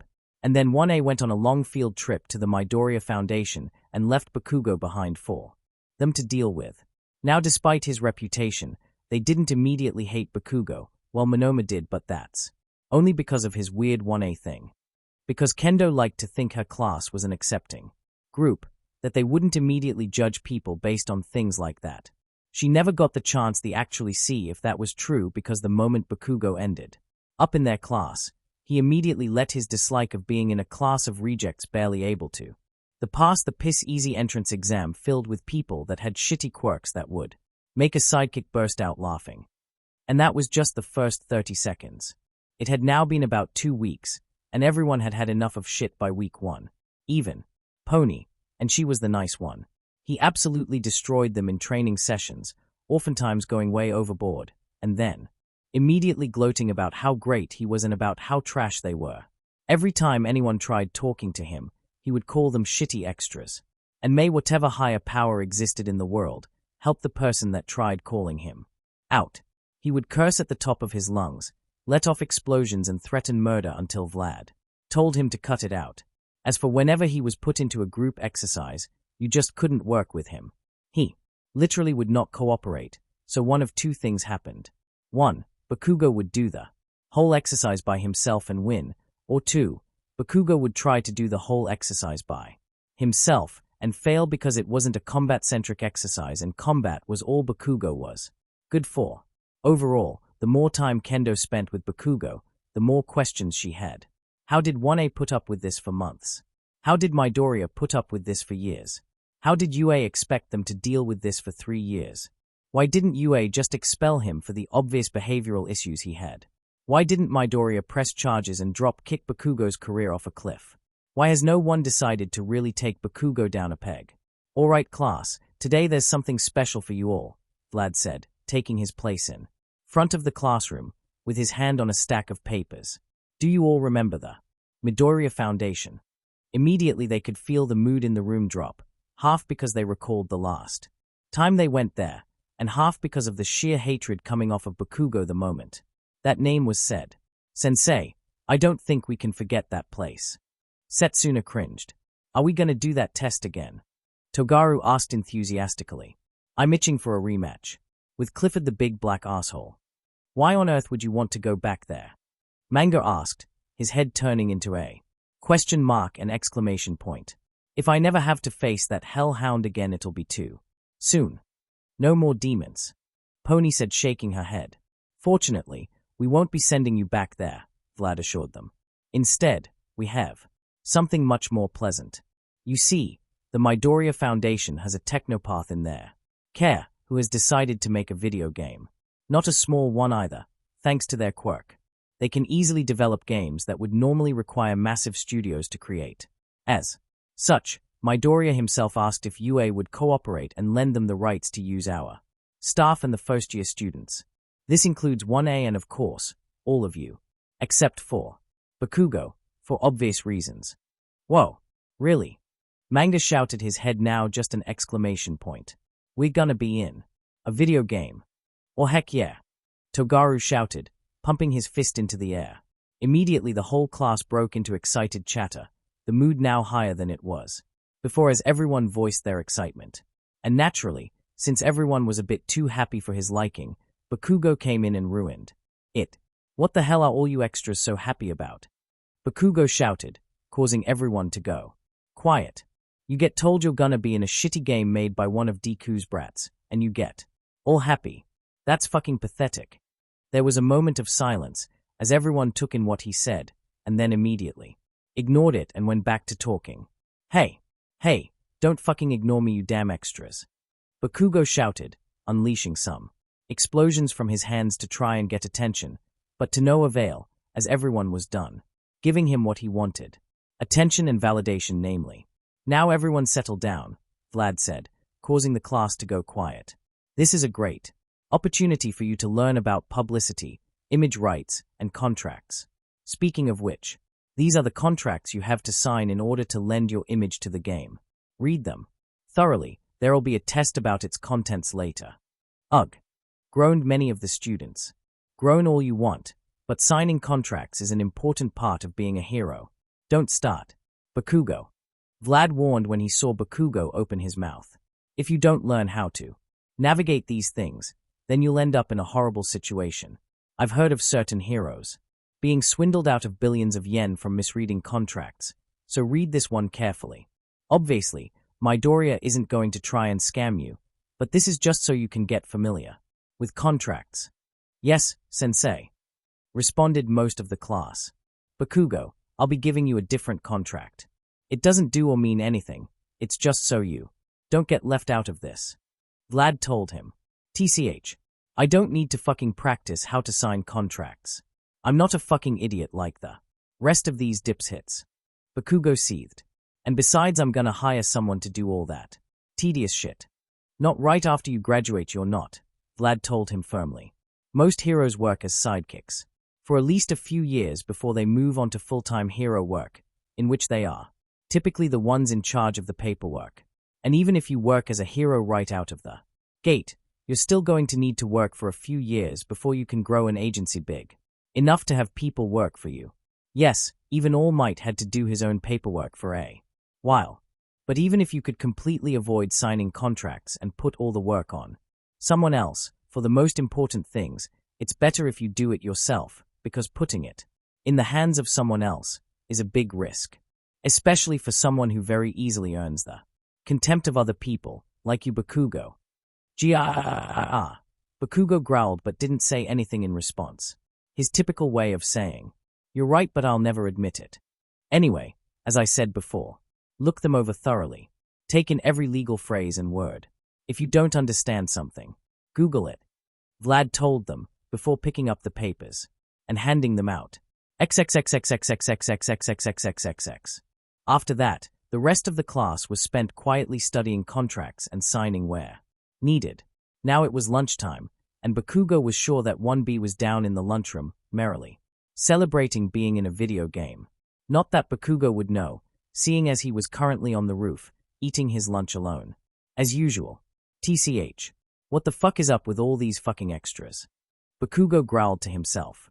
They think they are fucking better than me. Bakugo just didn't understand what was going on. Everyone, literally everyone at UA, looked at him the same way. Like he was lower than dirt. Like they were better than him even. With their shitty quirks. Even after he beat the shit out of them, they all still looked down on him. Why? Ever since he moved away from his old school, nothing has been the same. No one respected him anymore. No one tried sucking up to him. No one knew their damn place. And he refused to listen to that. He was in a bubble crap, because there was still something. That was absolute. People. Respected. Strength. Both the strength of might and strength of will. Mako, Hawks, even Endeavor. And especially All Might. People practically worshipped All Might for his strength. Even some villains loved him. Even all over the world, someone like Star and Stripe was considered an icon for women. Around the world, the only people with power that didn't get respect were villains. And he wasn't one of those. Villains could have physical strength, but not the strength of will. They couldn't stop themselves from indulging their urges. Their urges to steal, urges to maim, urges to kill. He could. There were so many things he wanted to do, but he had the strength to stop himself. So what if he kicked Deku around a few times? But that was because the fucker looked down on him. And he still did. But now it was different. Now Deku had power. Bakugo lived his life with a gun pointed to his head, and Deku's hand on the trigger. At any point, he could pull it and end him. But he didn't. Why? Because he was waiting for him to fail. He gave him a chance to succeed so it would be all the sweeter when he lost himself, and broke one of his arbitrary rules. Then he'd pull the trigger and end his dream. Well, Bakugo was going to make him regret giving him the chance. Because Bakugo was going to become stronger than even All Might, and then no one would give a shit about what happened in his past. No one will give a shit about anything Deku has to say. As it should be. Suddenly, Bakugo's thoughts were interpreted when the door to the roof burst open, and Monoma strutted out. Well, if it isn't no one's favorite main character, Monoma said cheekily, giving him a shit-eating grin. Fuck off, leech. Bakugo snarled at him, once again popping off some explosions to try and intimidate him, but to no avail, as Monoma continued to strut up to him without a care in the world. Now, no need for the show. We both know what'll happen if they see even a singe on. Meh. Monoma chuckled, looking down on Bakugo who's sitting against a wall. Bakugo got up and glared at Monoma, not saying a word because he knew he was right. I can only imagine how scary you must have been in your prime, Monoma said carkily. What the fuck does that mean? I am in my prime. Bakugo shouted in his face. No, you are not. Monoma replied, his grin growing even wider. Your prime was back. In middle school. Back when you could do whatever you wanted. Back when you were surrounded by background characters and minor villains. Enablers who allowed you to think that people would like you just because you have a strong quirk. Although to be honest, no one ever really liked you, did they? Shut up, Bakugo growled, his palms smoking with rage. Make me. Monoma challenged. You me, sparring match after classes today. You're fucking on. Bakugo smirked, overjoyed at getting a chance to kick Monoma's smug ass. I've kicked your ass before, and I'll do it again. Last time I made a mistake. One I won't be repeating. Momona stated confidently. This time, we'll show you just how much better 1B is to your arrogant 1A ass. Bring it. Bakugo challenged. XXXXXXXXXXXXXX. This is stupid, Kendo said. Bakugo and Monoma were staring each other down in one of U.A's rocky arenas. Both boys were in their hero costumes and ready to throw down. On the side was the rest of 1B, sitting on the bleachers and spectating. What are you talking about? It's about time that asshole got put in his place. Togaru shouted. Beat him up. Pony cheered. Don't lose again, Monoma. Setsuna yelled. Shut it, extras. Bakugo snarled at them. Don't worry, everyone, Monoma said with confidence, his grin never leaving his face. I have a foolproof plan. Oh really? Bakugo cackled, a psychotic grin plastered on his face. He crouched down and got ready to fight. Come at me. Monoma smirked and rolled back his sleeves, revealing he had copied Hiryu Rin's quirk. Scales. Ha! That idiot just showed me his entire hand. Bakugo thought to himself. He knew Monoma could, as of now, only store 3 quirks. The first was Scales, which he'd just shown him. He was almost certain the second would be Steel because it was one of the few half-decent quirks in this class and would allow him to fight him for a little bit. And of course, he was going to try and copy his quirk. Because Monoma tried beating him with his own quirk before, and he failed because Bakugo was just so much better at handling it. This match was decided before it even started. Immediately Monoma opened fire and launched dozens of scales at Bakugo, like bullets, coming from his arm. Bakugo dodged the scales, using his explosions to propel himself forward, expertly dodging the scales, exploding himself left and right to dodge the scales, quickly getting himself close to Monoma. Once Bakugo got too close, Monoma stopped using scales and started using steel, covering his body in steel. Predictable. Bakugo smirked as he launched himself at Monoma and tried to launch an explosion in his face. Monoma ducked and allowed Bakugo to fly over him. Bakugo then used his explosions to shift himself mid-air, positioning himself above Monoma, and was about to unleash another blast. Monoma rolled to the side just in time. The explosion Bakugo unleashed into the ground, grazing his arm but not doing too much damage thanks to Steel. He then quickly turned off Steel and used Scale again, shooting more scales at Bakugo. Bakugo used an explosion to push himself out of the way, barely dodging the scales, before continuing to fly across the arena, Monoma forcing him back using scales, trying to keep him at a distance. Heh, fucker hasn't even touched me yet. Bakugo smirked as he glided around the arena. I just need to get close to him and start laying it on. Bakugo rocketed up into the air, dodging more scales, before letting off a much bigger explosion behind him, blasting himself towards Monoma much faster. Monoma's eyes widened as Bakugo came at him. He had no time to switch to Steel, so he just put both his scale-covered arms in front of him and took a small jump. Boom! Bakugo came at him and blasted Monoma with a huge explosion, easily shattering the scale armor on his arms and doing quite a bit of damage to his arms, leaving burns and bruises on them. Since Momona wasn't touching the ground, he was blasted way back, rolling across the ground away from Bakugo as he switched from scales to Steel once again. Monoma flipped himself upright and dug his fingers into the ground, stopping himself from getting blasted back further. However, Bakugo was relentless, and he was only a foot away from Monoma when he finally got his bearings and got to his feet. Boom! Monoma grit his teeth as he took an explosion to the chest. Steel protected him from the heat. But the force of the explosion was so powerful not even Steel could defend him completely. He tried to rush forward and grab Bakugo's arm, but Bakugo exploded himself out of Monoma's range, before exploding himself forward and blasting him in the face. Boom! Boom! Boom! Boom! Boom! Boom! Monoma kept trying to reach for Bakugo, trying to grab him, but Bakugo was too mobile, and always retaliated with a powerful explosion. Kaboom! Bakugo unleashed an even more powerful explosion right at Monoma's chest and knocked him to the ground. Ugh! Monoma groaned, wincing in pain as his body was now a pile of hot, smoking metal, breathing heavily on the ground. Bakugo pointed his palms at his face. You lose, leech. You didn't even manage to touch me this time. Monoma gave a pained laugh, while he still tried to catch his breath. You really are an idiot. That's enough. Bakugo his dash Kendo got up and tried to intervene, but Monoma cut her off. Your quirk is amazing really, but it'll only get you so far. Monoma continued as he deactivated Steel. This whole battle has been one big representation of your entire life. Using sheer power to get what you want, dominating those around you, while looking down on them, doing whatever you want, until suddenly dash. Then, Bakugo's gauntlets glowed purple, and Bakugo's arms were forcibly pointed at his chest. It all blows up in your face, Monoma smirked.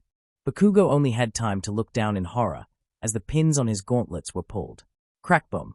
An explosion bigger than any before it detonated, point blank, at Bakugo's chest, enveloping him completely, and making a path of destruction in the direction the gauntlets were fired at. That ended with the blast hitting the back wall of the training area and breaking it open. When the blast and the smoke died down, Bakugo could be seen on the floor outside the training area, bloody, bruised, burned, and beaten, barely holding to consciousness. Ah! Bakugo groaned as he fought to stay conscious, the only thing keeping his mind off the incredible pain he was in was the sheer shock and anger he felt right after Monoma pulled that stunt. Ahaha! Monoma laughed as he pulled himself to his feet. Like I said, Bakugo, your quirk is amazing. You of all people are definitely a main character. But even a main character can lose to a supporting character if their story is shit. Woo! Most of his classmates cheered, celebrating Monoma's victory, with some of them even running out of the bleachers towards him. Holy shit, he actually won. Manga shouted, his head turned into an exclamation point. Heck yeah, you're the fucking man. Togaru shouted as he and a few more of his classmates surrounded Monoma, lifting him up to celebrate his victory. You kick butt. Pony cheered. About time that bastard got put in his place. Shahai yelled. Hey, could you guys celebrate after we get Bakugo to Recovery Girl? Kendo shouted as she and Ibara ran over to Bakugo. Ibara, you get his legs and I'll get his head. Oh please, he's fine. He hates us too much to die. Setsuna said. Kendo sighed, as she and Ibara picked up Bakugo and she saw him glare angrily at her. "Put me down, I can still fight you fuckers." Bakugo wheezed, barely getting out the words, before coughing up blood. "The fact that you are still conscious is amazing, but I really need you to shut up and accept your defeat like a man, while we get you to recovery, girl," Kendo told him. "Shut up." Bakugo tried to move, but his body wouldn't respond. His muscles wouldn't move. His body had accepted defeat even if his mind would not. Kendo sighed. "Ibara, cover his mouth please." Ibara immediately used her hair to cover his mouth in vines. "Thank you," Kendo told her. "Believe me, I was doing us all a favor." Ibara retorted. "May God help this lost soul, because I think he is beyond the aid of mortal men." "Well, hopefully, this humbles him a little bit," Kendo muttered, as she and Ibara rushed to recovery girl. "I can't believe you actually pulled it off." Tetsu shouted in awe. "Well, it was pretty simple. Once I showed him I had steel and scale, he, being the arrogant prick he is, would assume I would save one space for his own quirk, when in actuality, I was hiding Poltergeist, saving it for just the right moment." Monoma explained. "I just needed to get him to sweat enough to charge the gauntlets." Free cheers for Monoma. Togaru shouted, "Monoma! Monoma! Monoma! Monoma! Monoma!" Some of the class cheered as they tossed Monoma in the air. Monoma smiled contently. He's sure that soon after this, he'd go back to being a side character, a support for everyone else. But for now, he could enjoy the spotlight and the feeling of putting an asshole in his place. Hopefully, by the time Bakugo returned to 1A, the experience of getting defeated by 3 third-rate quirks will have humbled him. Just a little bit. House rules. "Hello, my minions, and welcome back to another video of mine," Kiba announced to the camera as another live stream began. The video had her in the corner of the screen, with the rest of the screen pitch black. "Now, my ever-great caretaker has released an official set of rules for all of us to follow," Kiba explained, "and he has put it on a big board in the main hall. However, I thought of something. Why just look at it, when I can make a video and share this with all of you?" Already thinking like a content creator. Ah yes, the "why do anything off camera" mentality. Yes, more content. I would legit watch a video of Kiba sleeping. Whoop whoop. That's the sound of the police. Of course, I will be doing my best to abide by these rules, because while the great Kiba is bound by now rules, I owe caretaker a great deal, so I will comply to his word, Kiba told them. Now, without further ado, let's see what we have in store. I asked caretaker to send us a Google Doc of these rules, and it should be coming on screen now. The rest of the screen was now active, showing a blank white document. I had foo space everything apart, so no one reads ahead, Kiba explained. Now, let's begin. Kiba scrolled down and came upon the first rule. Rule 1. Do not eat, eviscerate, or otherwise tear apart Foo's flesh, bones, and organs in the house, without setting up the plastic sheets. The resulting punishment for breaking this rule will be cleaning up the messy pile and blood and flesh you made. LMAO, what? I love how the first rule is, no cannibalism or dismemberment in the house. And not because of the obvious reason you wouldn't want that, but because it makes a mess. Imagine having to get blood out of a carpet at 7 years old. Can Kiba still drain blood vampire style? Ah. Kiba cringed. This is going to be a rather difficult rule to follow. You see, smashing apart Foo's body is just, well, it just feels right. Something about the way his limbs come off is just relaxing. Why is this not alarming? Someone should compile a bunch of clips of Kiba and put them together with no context. Mind you, this only applies to Foo, because he can grow his limbs back. Kiba quickly clarified. Anyway, I will attempt to keep Foo's flesh intact from now on. Next rule. The screen scrolled down and showed the next rule. Rule 2. No performing phycological experiments without consent. If you don't know what this means, no messing with a person to see how they react, without asking them if this is okay. I was expecting a lot of things out of this. This was not one of them. What? Well, I was expecting to not expect something, so I expected this. What's the story behind this? Ah, yes. Apparently, Yonder and Yami were trying to do something with Kyoku to figure out why she's so miserable all the time. Kiba explained casually. Didn't end well, and Kyoku had a breakdown. Don't worry, she's fine now. Well, about as fine as she normally is. She's still in desperate need of mental help, but who isn't? I feel that, Lady Kiba. I have never met a person who was mentally stable. All jokes aside, is Izuku Midoriya getting these kids any mental help? Kiba scowled as she read that last comment. I'll have you know, Caretaker is doing everything in his power to make sure we are being taken care of both physically and mentally. Currently, he is going through a prolonged interview with a therapist and is preparing to have all of us receive mental help. So I would appreciate it if you'd keep such questions to yourself. She got so defensive, it's so cute. Defensive Kiba is so kawaii. Such a daddy's girl. I am not a daddy's girl. Kiba pouted, crossing her arms, her face red as a tomato. I'm just not an ungrateful whelp who doesn't appreciate what she's been given. I know Caretaker looks out for us with all his might, so I happen to have an issue with those who suggest otherwise. It's okay, Lady Kiba, we understand. Honestly, I get it. I have someone who does a lot, and I mean a lot for me, so I'd get really angry at anyone who suggested they weren't treating me right. We support Daddy's girl, Lady Kiba. Ugh. Moving on. Shouted a very embarrassed Kiba. The screen scrolled down, showing the next rule. Rule 3. No fighting outside of spas. You must always ask permission to spar with someone, and you are only allowed to do it inside the training room and in the forest. Lastly, you must also be observed by an adult, me, or a seer. This rule is rather obvious, although needed, Kiba stated. I recall the time Shiruku and Sansan got into a fight over Sansan's lack of clothing, and they destroyed at least 3 rooms. I cannot imagine how much of a headache Midoriya gets dealing with that. The shove fight that could destroy a small house. I never really thought of it before, but Sansan is just always naked, isn't she? Dude, she's a liquid. Is a glass of water naked? Well, no, because it's in a glass. What construction company does Midoriya use? Or companies rather, because there's no way he only has one on call. Ah, what a wonderful question. Kiba's face lit up as she saw a wonderful opportunity to talk about Ochiko's family. Caretaker primarily uses the services of the Uraraka construction company, and if that name sounds familiar, it's because it's run by the parents of Ochiko Uraraka, UA student and soon to be #1 hero, until I usurp her later on. Ah yes, nepotism. Good to know that's still alive and kicking. Is Papa Midoriya simping? I mean, if you're trying to get a girl, being the one that pays her bills is not a bad way to go about it. Let the shipping begin. Now, Caretaker hired them because they are hard workers who produce good results. Kiba told them. That being said, if Ochiko would want to take this as a romantic gesture, I would not be opposed. Daughter approved. Make it canon.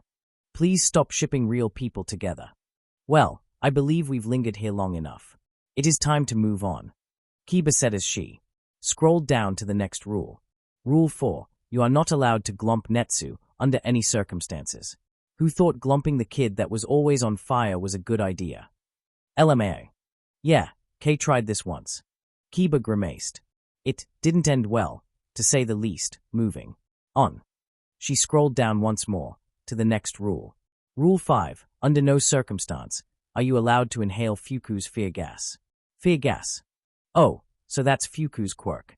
That sounds horribly dangerous, which I guess shouldn't be surprising, considering this a place for dangerous children.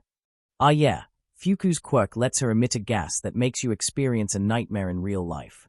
Your ability to reason will be suppressed, and you'll hallucinate your worst fears, Kiba explained begrudgingly in a rushed way. That sounds like actual torture.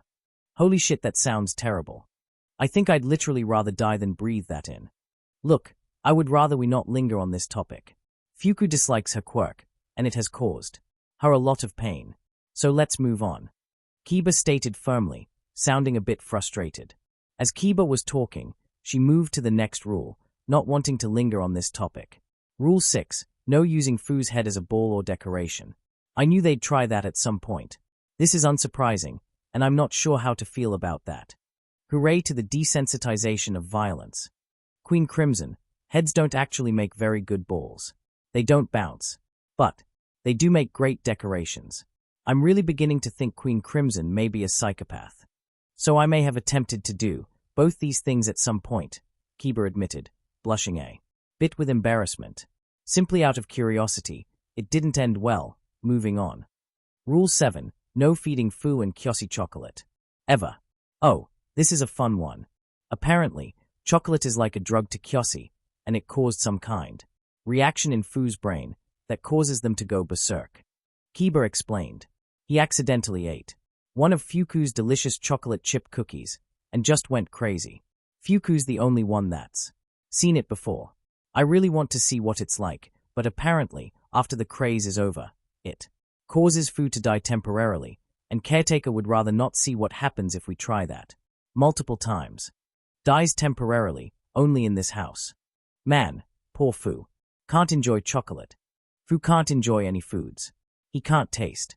Poor Fuku, she just wanted to make cookies, and she sees a mess of flesh and black tendrils going insane. So Fu's like a dog. That last comment sent Kiba into a giggle fit as she tried suppressing her laughter.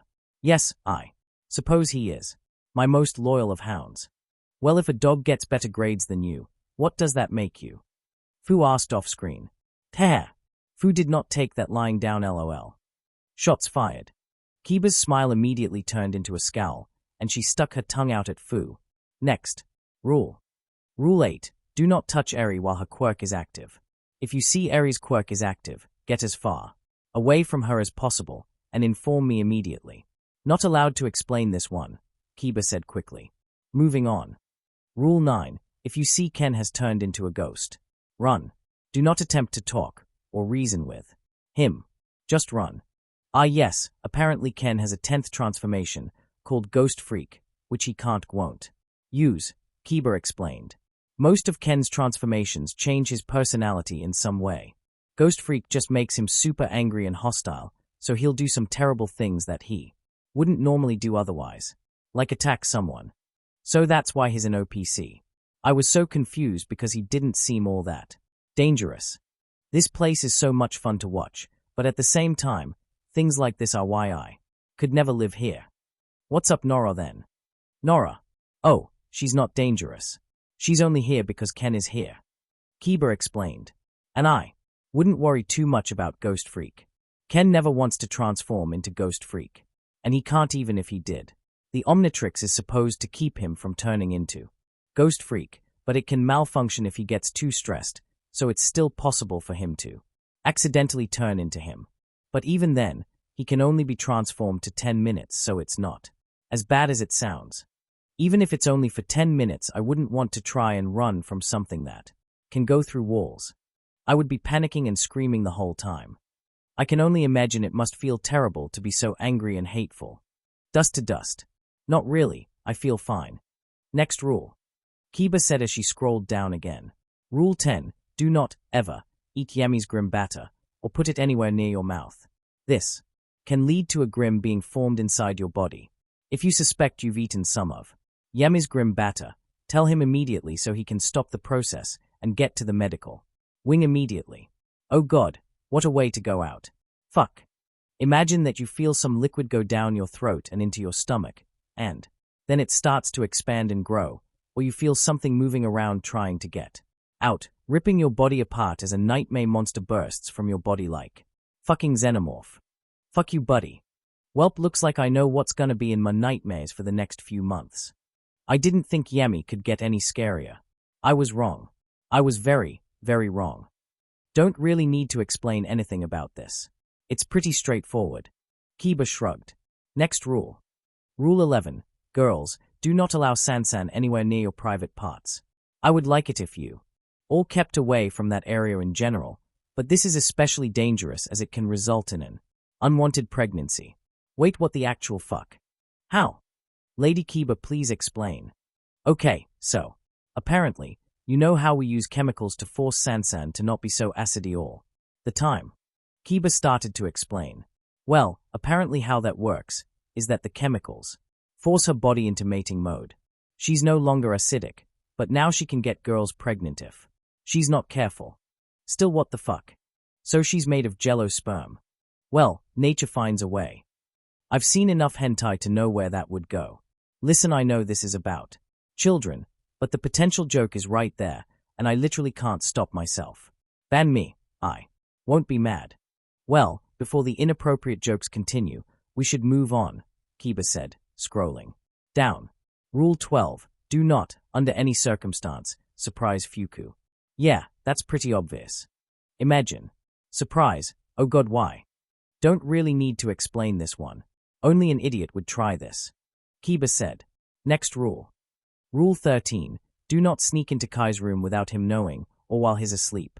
Again, another rule that has obvious consequences, Kiba said. If Kai doesn't know you're there, he might squash you. Of course, I, the great Kiba, can withstand this, but many of my squishier siblings cannot. Kai could roll over in his sleep and commit a massacre. It really is a miracle he hasn't accidentally killed anyone. Good on him. Kai is a very good boy. Kiba moved on to the next rule.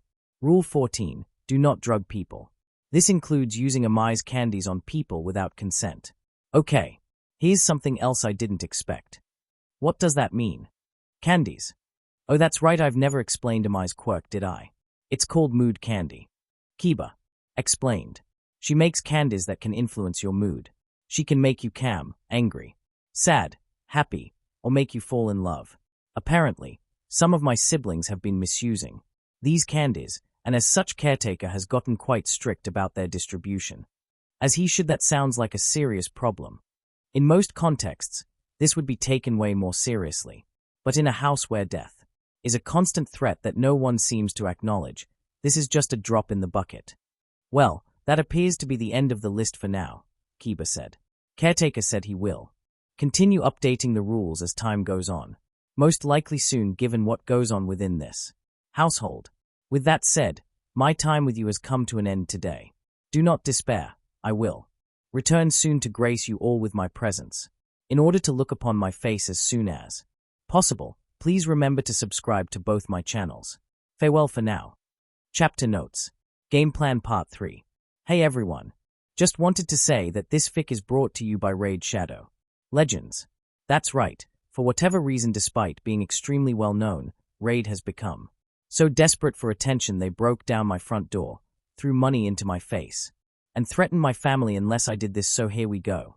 Come play Raid Shadow Legends, and get one of the many unique characters, champions they have to offer, such as generic-looking orcs, generic-looking hot woman, and of course 5 billion guys in generic-looking suits of armors. Fall in love with our unique combat system. This is just a worse version of something you'd find in an actual game, but since it's more convenient because it's on a phone, you'll get addicted to it anyway. Play in the genetically named arena, where you can fight other players. There you can experience what it's like to get slowly eased into a pool, only to get thrown into the deep end, as you effortlessly beat the 6-year-olds and people who barely play the game in the first few ranks, only to hit a wall as you encounter the people who have been playing the game since the beginning and are way better than you, and the pay-to-win players want to beat these players. That'll be your entire life savings and months of your time.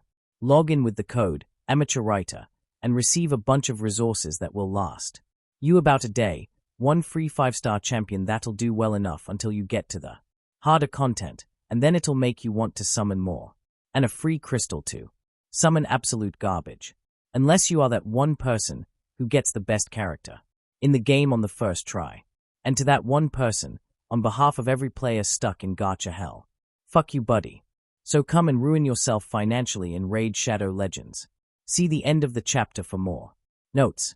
Alright, let's get gameplay meeting 1 started, Fu said. Amai, Fu, and Ken were currently in Fu's room, sitting on the floor getting ready to talk about, of course, the game. In particular, they were going to discuss how the characters in-game would play. Amai and Ken were here since they were the gameplay designers, and Fu was here because he had detailed notes on everyone they would be adapting into the game. The 2 mini-devs had spent a good chunk of time explaining how the main gameplay mechanics work. In short, there would be a turn order line at the bottom of the screen, with characters on the line all traveling towards the end of it, and when they reached the end, it would be their turn.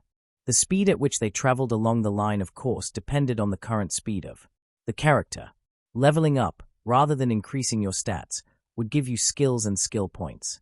Skills would do various things, from increasing your stats, unlocking new moves, and much more. And skill points would allow you to upgrade those skills as you please, and all the skills would be unique in some way. The only way to increase your stats would be with skills, equipment, unique abilities, or certain moves. Then of course there were unique abilities and ultimates. Unique abilities were as implied. Unique abilities exclusive to a certain character.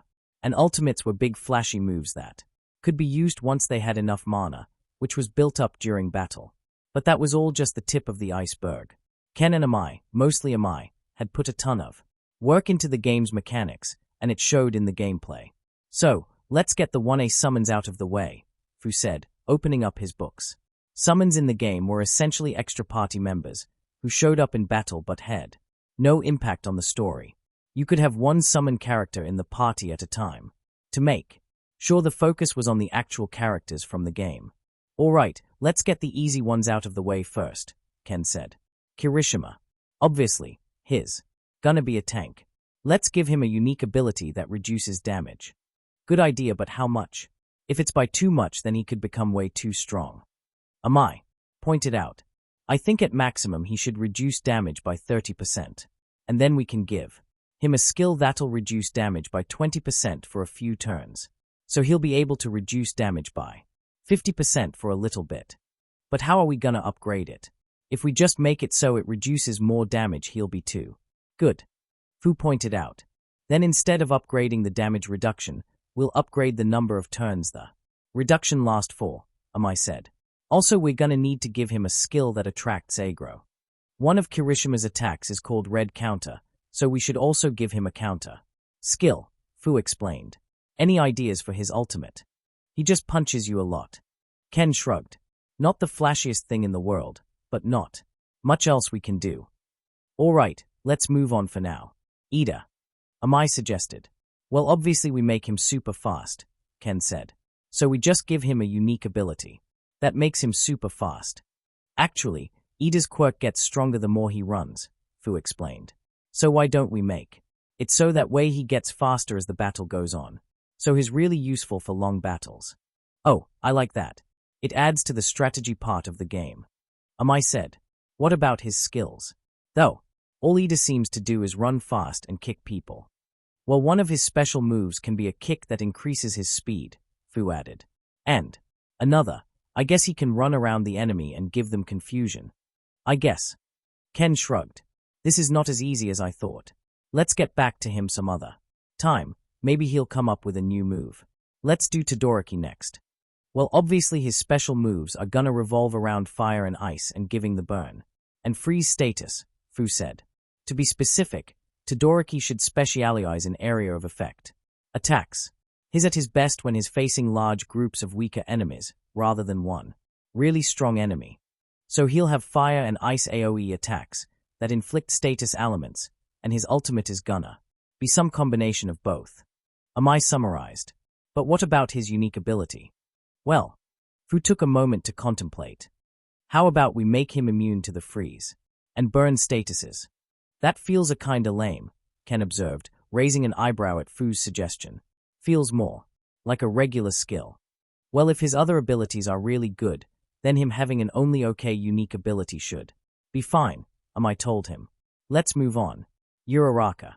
I think her unique skill should be that whenever she attacks a grounded enemy, they gain the status float they become incapable of using physical attacks and will be treated as flying enemies.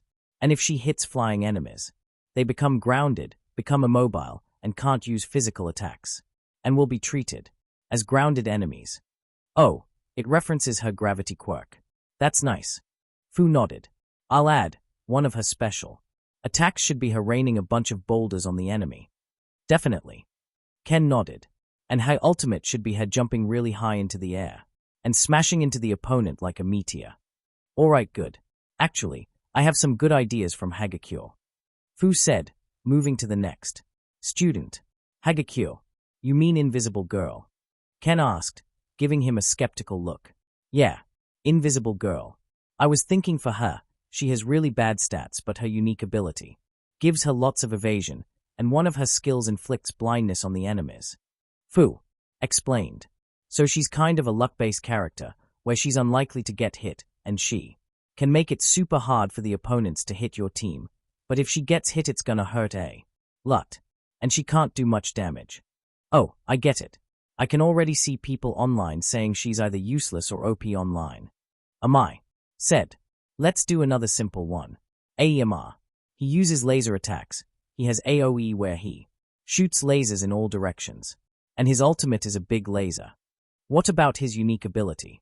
Ken asked. How about he deals extra damage against dark enemies? Fu suggested, since he's always going on about being glamorous and sparkly. That works. Amai agreed, although I doubt Lady Kiba is going to like seeing her in-game self get destroyed by AMI of all people. She'll live. Fu deadpanned. Moving on. Let's keep going with the easy ones. Asue. She has lots of different abilities. First, let's make her unique ability water-based. Like she gets a stat buff if she's in a water-filled environment, fighting a water-based enemy, or have a water-based ally. For one of her special moves, she could use camouflage to raise her evasion dash.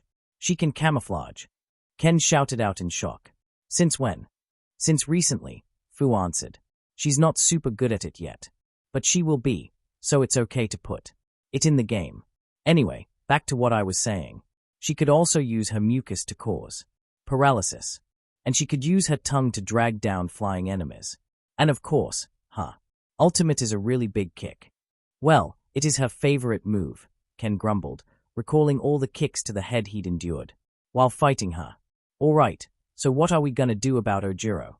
Amai asked. I mean, the guy is surprisingly strong, but he's still just a guy with a strong tail and martial arts. Ken sighed, trying to think of anything.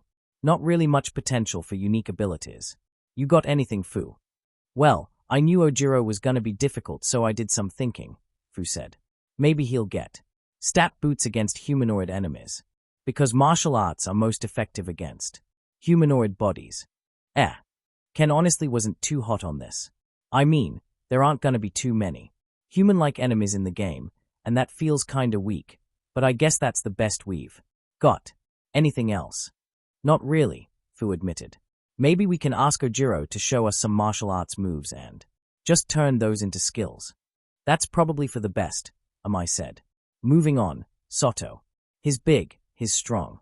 He likes to bake. What do we get? Well, I was thinking he could be an offensive healer. He hits hard, and he heals with food. Fu explained. What do you think? An offensive healer. I like it. Amai agreed. So one of his special moves is a big hit. We can make a few more of them different kinds of food. What about his unique skill and ultimate? Well, Soto gets stronger the more sugar he eats, right? So for his unique skill, we can make it so that every time he heals himself, he gets a strength buff. And for his ultimate, he can eat a bunch of food, max heal himself, and then do a really strong attack. But afterward, he loses all of his strength buffs, because Soto gets tired if he overuses his quirk. Alright, that makes sense. Ken nodded. What about Tokoyami? We gotta do something cool for him. Well, the whole thing with him is that Dark Shadow gets stronger in the darkness or when Tokoyami gets mad. So, what if we gave him a big stat boost if he fights in dark places? Fu explained. And for his special moves, he could have a counter move, because if he gets hit, he gets mad, and then Dark Shadow retaliates. And his ultimate move could unleash Dark Shadow's full power for a few turns but puts the Berserk status on him, so he won't listen to you. Oh, that sounds perfect, Ken said, commending him. Oh, I just had a great idea for Gyro. Let's make her unique skill ignore 60% of the enemy's defense when she attacks. Because as someone who has a transformation with a sonic attack, I can say, it doesn't matter how defensive you are, those things will hurt. Yeah, but isn't that a bit too strong? Fu asked. Well, if we give her a low attack stat, then that should balance it out. And it'll make her a lot better against bosses with lots of defense. Amai explained. And we can give her some AoE attacks and attacks that inflict the stun status. And her ultimate will be a huge sound wave that ignores defense and inflicts stun status on all enemies. Sounds good to me. Ken nodded. Oh, and we should give Mina something similar. Since she has acid, defense shouldn't matter that much. But we can't give her the same unique skill as Gyro, that wouldn't make it unique. Amai pointed out with a frown. Maybe we can give her a unique skill that causes all her attacks to lower the enemy's defense, because she's using her acid to make holes in the enemy's defense. And maybe one of her attacks can ignore defense, and one of them can negate an attack. That sounds good, Fu said. Oh, and I figured out something for Kaminari. He has this human taser move, so let's give him a unique ability that makes it so if anyone hits him with a physical attack, they take a certain amount of damage. Well, I mean you're punching a guy covered in lightning, so that works, Ken said. And let's make Kaminari have super powerful attacks, but he takes recoil damage after each attack. And he has a lot of AoE attacks, and attacks that inflict stun. So he's really good for short fights. And his ultimate attack is one massive attack that instantly takes him out of the battle. Neat. Fu nodded. So Zero then. I can think of a few skills for him. An attack that drags flying enemies down. An attack that immobilizes enemies. But what about his unique ability? How about he can attack an enemy even if they are flying and out of range? Amai suggested. That works. That just leaves Shoji now. Fu explained. Honestly, I have no idea what we're gonna do with him. I mean his quirk is mostly a search and rescue quirk.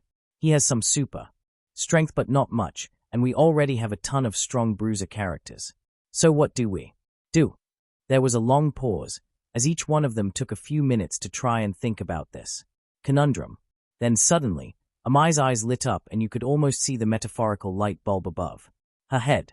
Oh, search. His unique ability can give you extra gold after a battle. Because he searched for it. Fine. Ken shrugged. He wasn't sure he liked that, but he literally had no other ideas. Everyone looked at Amai, whose stomach was the source of the growling. Well, I guess it's time to call the meeting to an end, Amai said calmly, ignoring the sound that just came out of her stomach. How do you eat so much and not gain weight? Ken asked.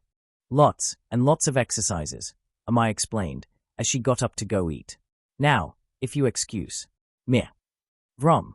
Amai ran out of the room at stunning speeds, charging towards the kitchen. She and Yami are good for each other, if only because they appreciate food so much.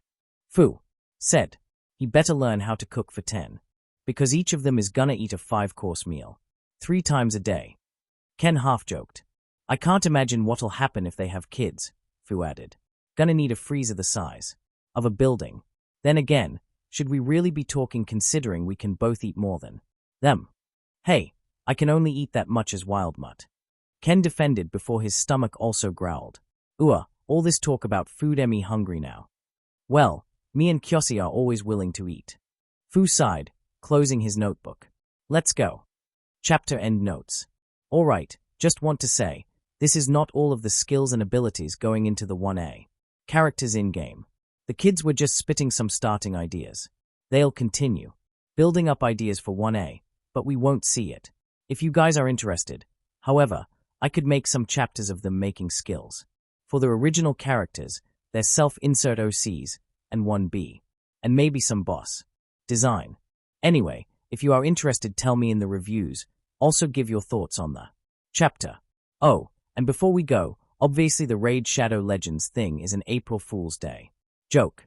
I know it's not as good as last year's, but I'll be honest, it's the best I had. Also, I obviously don't play Raid Shadow Legends. No offense to people that do, but the game just looks kinda generic, and the overwhelming advertisement feels kinda annoying after a while. Again, no offense to people who actually play Raid Shadow Legends, it's just not for me. Anyway, that's all for now. Have a nice day. Girls' night. It was finally time for girls' night. That's right, everyone was here. Mina, Zu, Ochiko, Gyro, Toru, Momo, Eri, Kei, Kiba, Amai, San, Kyoku, Shiruku, Yonda, Nora, and even Fuku over video call. Because while Fuku had gotten better at being around more people, being around this many people was still a nope for her. They all gathered in one of the formerly empty rooms in the house that Izuku had modified, specifically for girls' night and future girls' nights. The room had been painted red and pink and given a very comfortable carpet.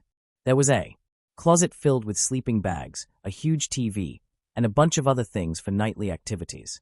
So is it time to talk about boys? Shiruku started off eagerly. What boys? Most of us never go outside to meet boys that aren't our brothers. Yonda pointed out. Ochako, Gyro, and Amai are in denial and aren't getting out of it anytime soon. Zu couldn't care less. Momo's so pure and sheltered I doubt she's even had a crush before. Mina and Toru are so in love with other people's love lives that Mina hasn't even noticed the guy who has a serious crush on her. Wait, what? Mina's eyes went wide. Someone's crushing on me. Who? I'm not telling you. Yonda deadpanned. But hopefully, that'll get the ball rolling. That poor boy's going to need all the support he can get for the Herculean task he's taken on. You kids have crazy advanced vocabulary. Toru pointed out. Of course, we do. It makes us sound smarter. Yonda said, looking annoyed. Now can we please not talk about romance? Geez girl, why do you sound so bitter? Toru asked. Because when you listen to people's thoughts, you hear things that no person should ever hear. And when I hit puberty my life is going to suck so much. And I'd really rather not think about future relationships.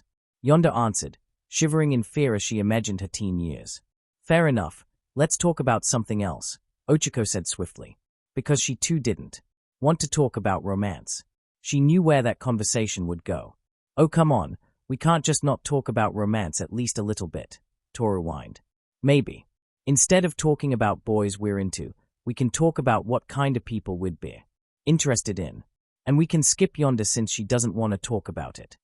That's still just talking about romance. Ochako groaned, desperately hoping for a change of topic. Well, the only fair way to decide this is with democracy. Mina decided. All in favor of talking about this raise your hand. Mina, Toru, Shiruku, and surprisingly Kyoku raised their hands. All against. Mina asked, a little disappointed by the lack of hands raised. Ochako, Yonda, and Gyro raised their hands. All right, 4 beats 3. Mina cheered. Uff. All 3 girls were against this internally groaned. I feel that at the very least, we shouldn't make Gyro or Ochako talk about this if they really are that against this, Momo told her. Oh fine. Mina pouted for a second before giving Momo a mischievous grin. Well, then. You go first, Momo. Huh. Momo was a bit taken aback by the suddenness in which Mina thrust this on her. What would I look for in a romantic partner? Well, as Yonda assumed, I have never had a serious romantic interest in anyone before, and I haven't given such things any serious thought. But off the top of my head, I suppose I would like it if my romantic partner were, how do I put this, more independent. I would prefer a relationship where myself and this partner wouldn't have issues maintaining a healthy relationship while also being apart from each other and doing things independent of each for long periods.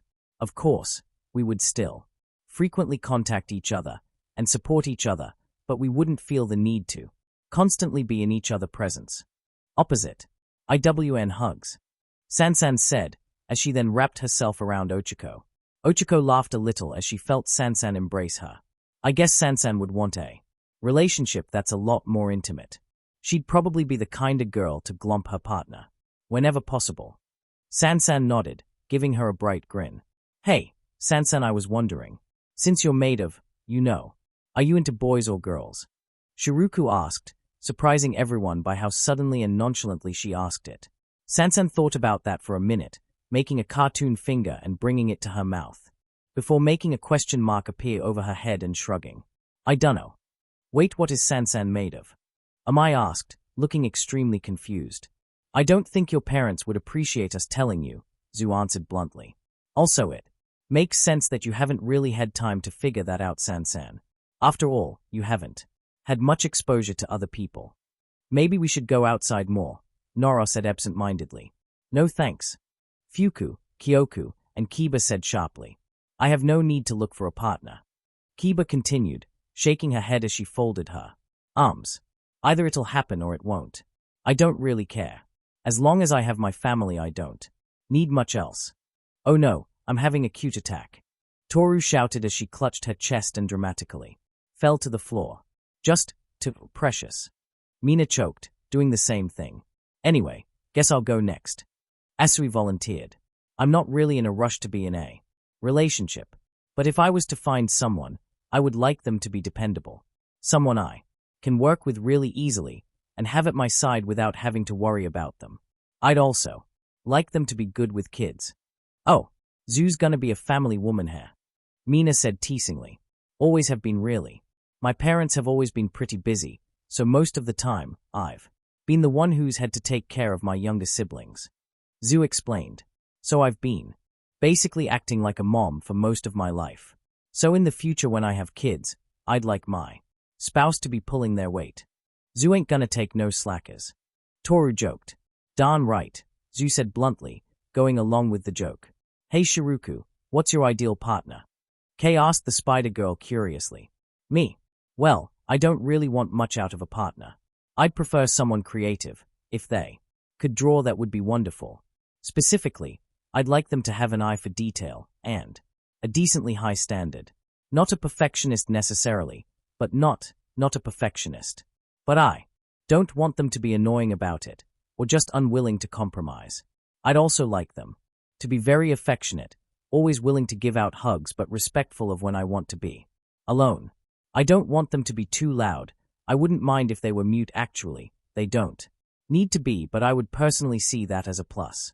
I'd like them to be calm and reasonable. And of course, they'd need to have an iron stomach to handle my cannibalism issue. Honestly speaking, I wouldn't mind if they didn't do much, so long as I enjoy working with them and we make great art together. I thought you said you didn't want much.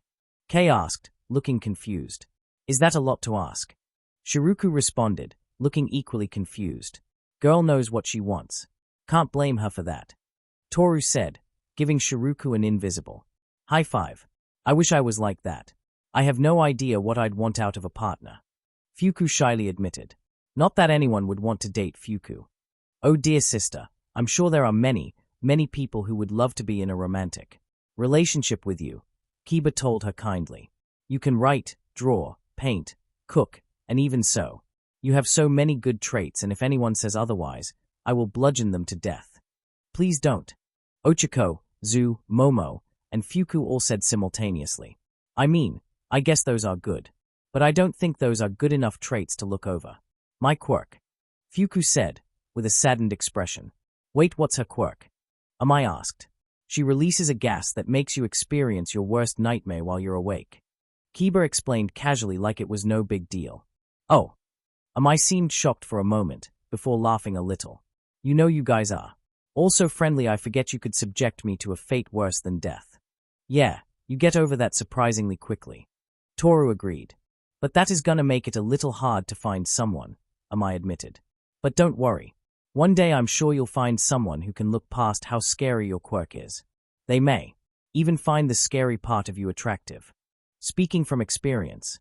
Shiruku asked her cheekily, causing Amai to turn red. What about you, Toru? Zu said, taking the attention off poor Amai. What do you want in a partner? Oh, Toru thought about the question, trying to find the answer she had surely thought of by now, and never did. I told you. She's too in love with other people's love lives. Yonda restated. I mean, she's not wrong, Toru admitted. I'm not really the most noticeable person around, so I don't really think about it too much. I mean, it's hard to be attractive when you are literally invisible. Believe me, people can still find invisible people attractive. Yonda told her, grimacing a bit, as she recalled some of the thoughts she'd heard about Toru. Wait, really? Toru asked, no doubt wearing a shocked expression that no one could see, leaning towards Yonda. Oh yeah, big time. Let's just say, sometimes not knowing what people look like makes them more attractive. Yonda explained. People have very active imaginations. Oh, I see, because they don't know what she looks like. They can imagine anything they want and lay those fantasies onto Toru, Momo explained. It's somewhat like Schrodinger's cat. Hear that, Toru? You're Schrodinger's waifu. Mina giggled, teasing Toru a bit. I am not sure how to feel about that, Toru answered honestly. It was a bit weird to think that people imagined what she could look like and then got attracted to that and imprinted that image of an imaginary girl onto her, then got attracted to her. I mean, at least, people don't think I'm ugly. That's a plus. Definitely a plus, Nora told her, crossing her arm. Boys mostly care about looks, even if the girl's personality is crap. I remember one time Ken went out with this one girl, and she was just awful. She was controlling, manipulative, and she had this weird thing with dogs. She really only liked Ken in his Blitzwolfer form, and even when he was in his normal form. She treated him like a dog. And Ken just went along with it because she was cute. I only managed to convince him to break up with her when she started insisting he wear a collar. Wow, that girl knew what her kinks were, way too early. Mina thought. I'm guessing you're not into simps then. Kiba asked her, causing Mina and Toru to almost burst out laughing at hearing a little girl say simp. Not really, no. I don't really care about being in a relationship. I'd rather just focus on school and work. Noro explained broadly. Maybe one day when I've got everything in order, I'll get interested in relationships. I can definitely respect that. Gyro nodded. Also, are you guys bored of this yet? Because But we still haven't heard from Eri, Kei, or Kyoku, Mina argued. I don't really want to be in a relationship. Kyoku said curtly. Me neither. Eri shook her head. I just want someone who likes my snakes, Kei explained simply. There they talked. Can we just move on? Gyro asked, sounding very annoyed. Mina pouted. Fine. What are we gonna talk about? I have an idea. Amai said, before turning to Kiba. Lady Kiba, how did the 1A videos do? How did everyone respond? Kiba gave them all a wide, prideful smile, and held her head up high. Well, I am pleased to say that the videos have done extraordinarily well. People from all over the world are interested to see what the students from the world's best hero school are capable of, and that attention has not only served the videos, but they've also brought attention to myself. Thanks to you all, my minion count has increased rapidly. That's great. You already had like 2 million subscribers. How much is it now? Amai asked. 5 million and counting. Kiba proclaimed proudly. What? Shouted Mina, Toru, Amai, and Fuku in shock, although most of the other girls seemed pretty surprised as well. That's insane. Toru shouted. Yeah, that's 3 million more people. Kei said, taking a second to make sure her math was correct. All that just from us? Mina asked in surprise. I mean, I get that we're awesome, but geez.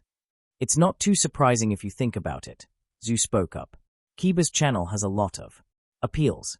She's an OPC, which a lot of people are curious about now thanks to Midoriya, and everyone that normally features on her channel are extremely powerful. She's the only channel that features UA students from the hero course, and she's also just really cute and fun to watch.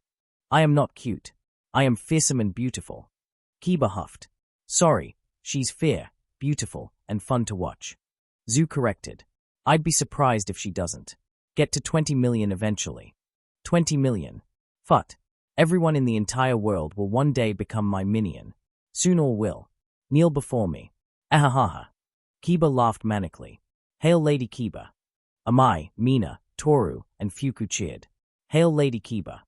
Ochiko and Zu joined in, with big grins on their faces. Hail Lady Kiba. Kei joined in as well, just going along with it. Kiba's ego aside, what do people think about 1A? Shiruku asked.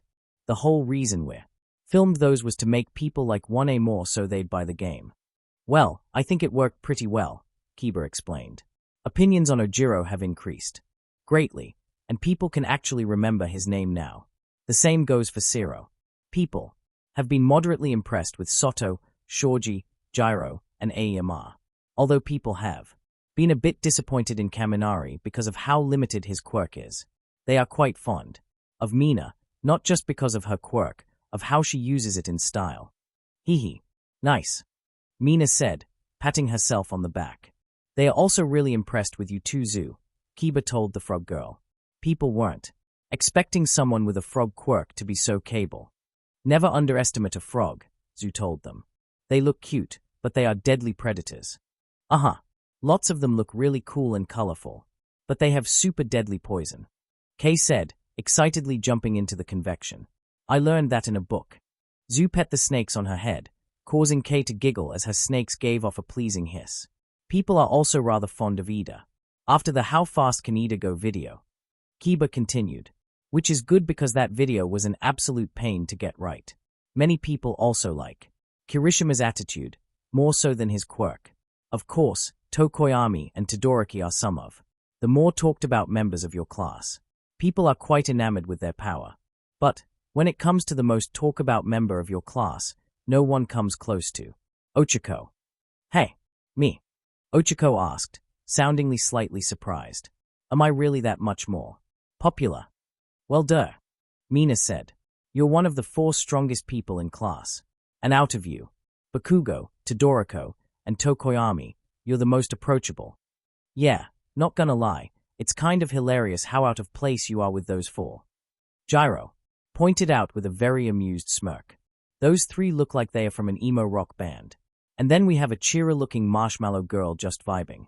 Marshmallow girl. Ochako scoffed, looking slightly offended. What does that mean? I don't know, you just look soft. Gyro shrugged.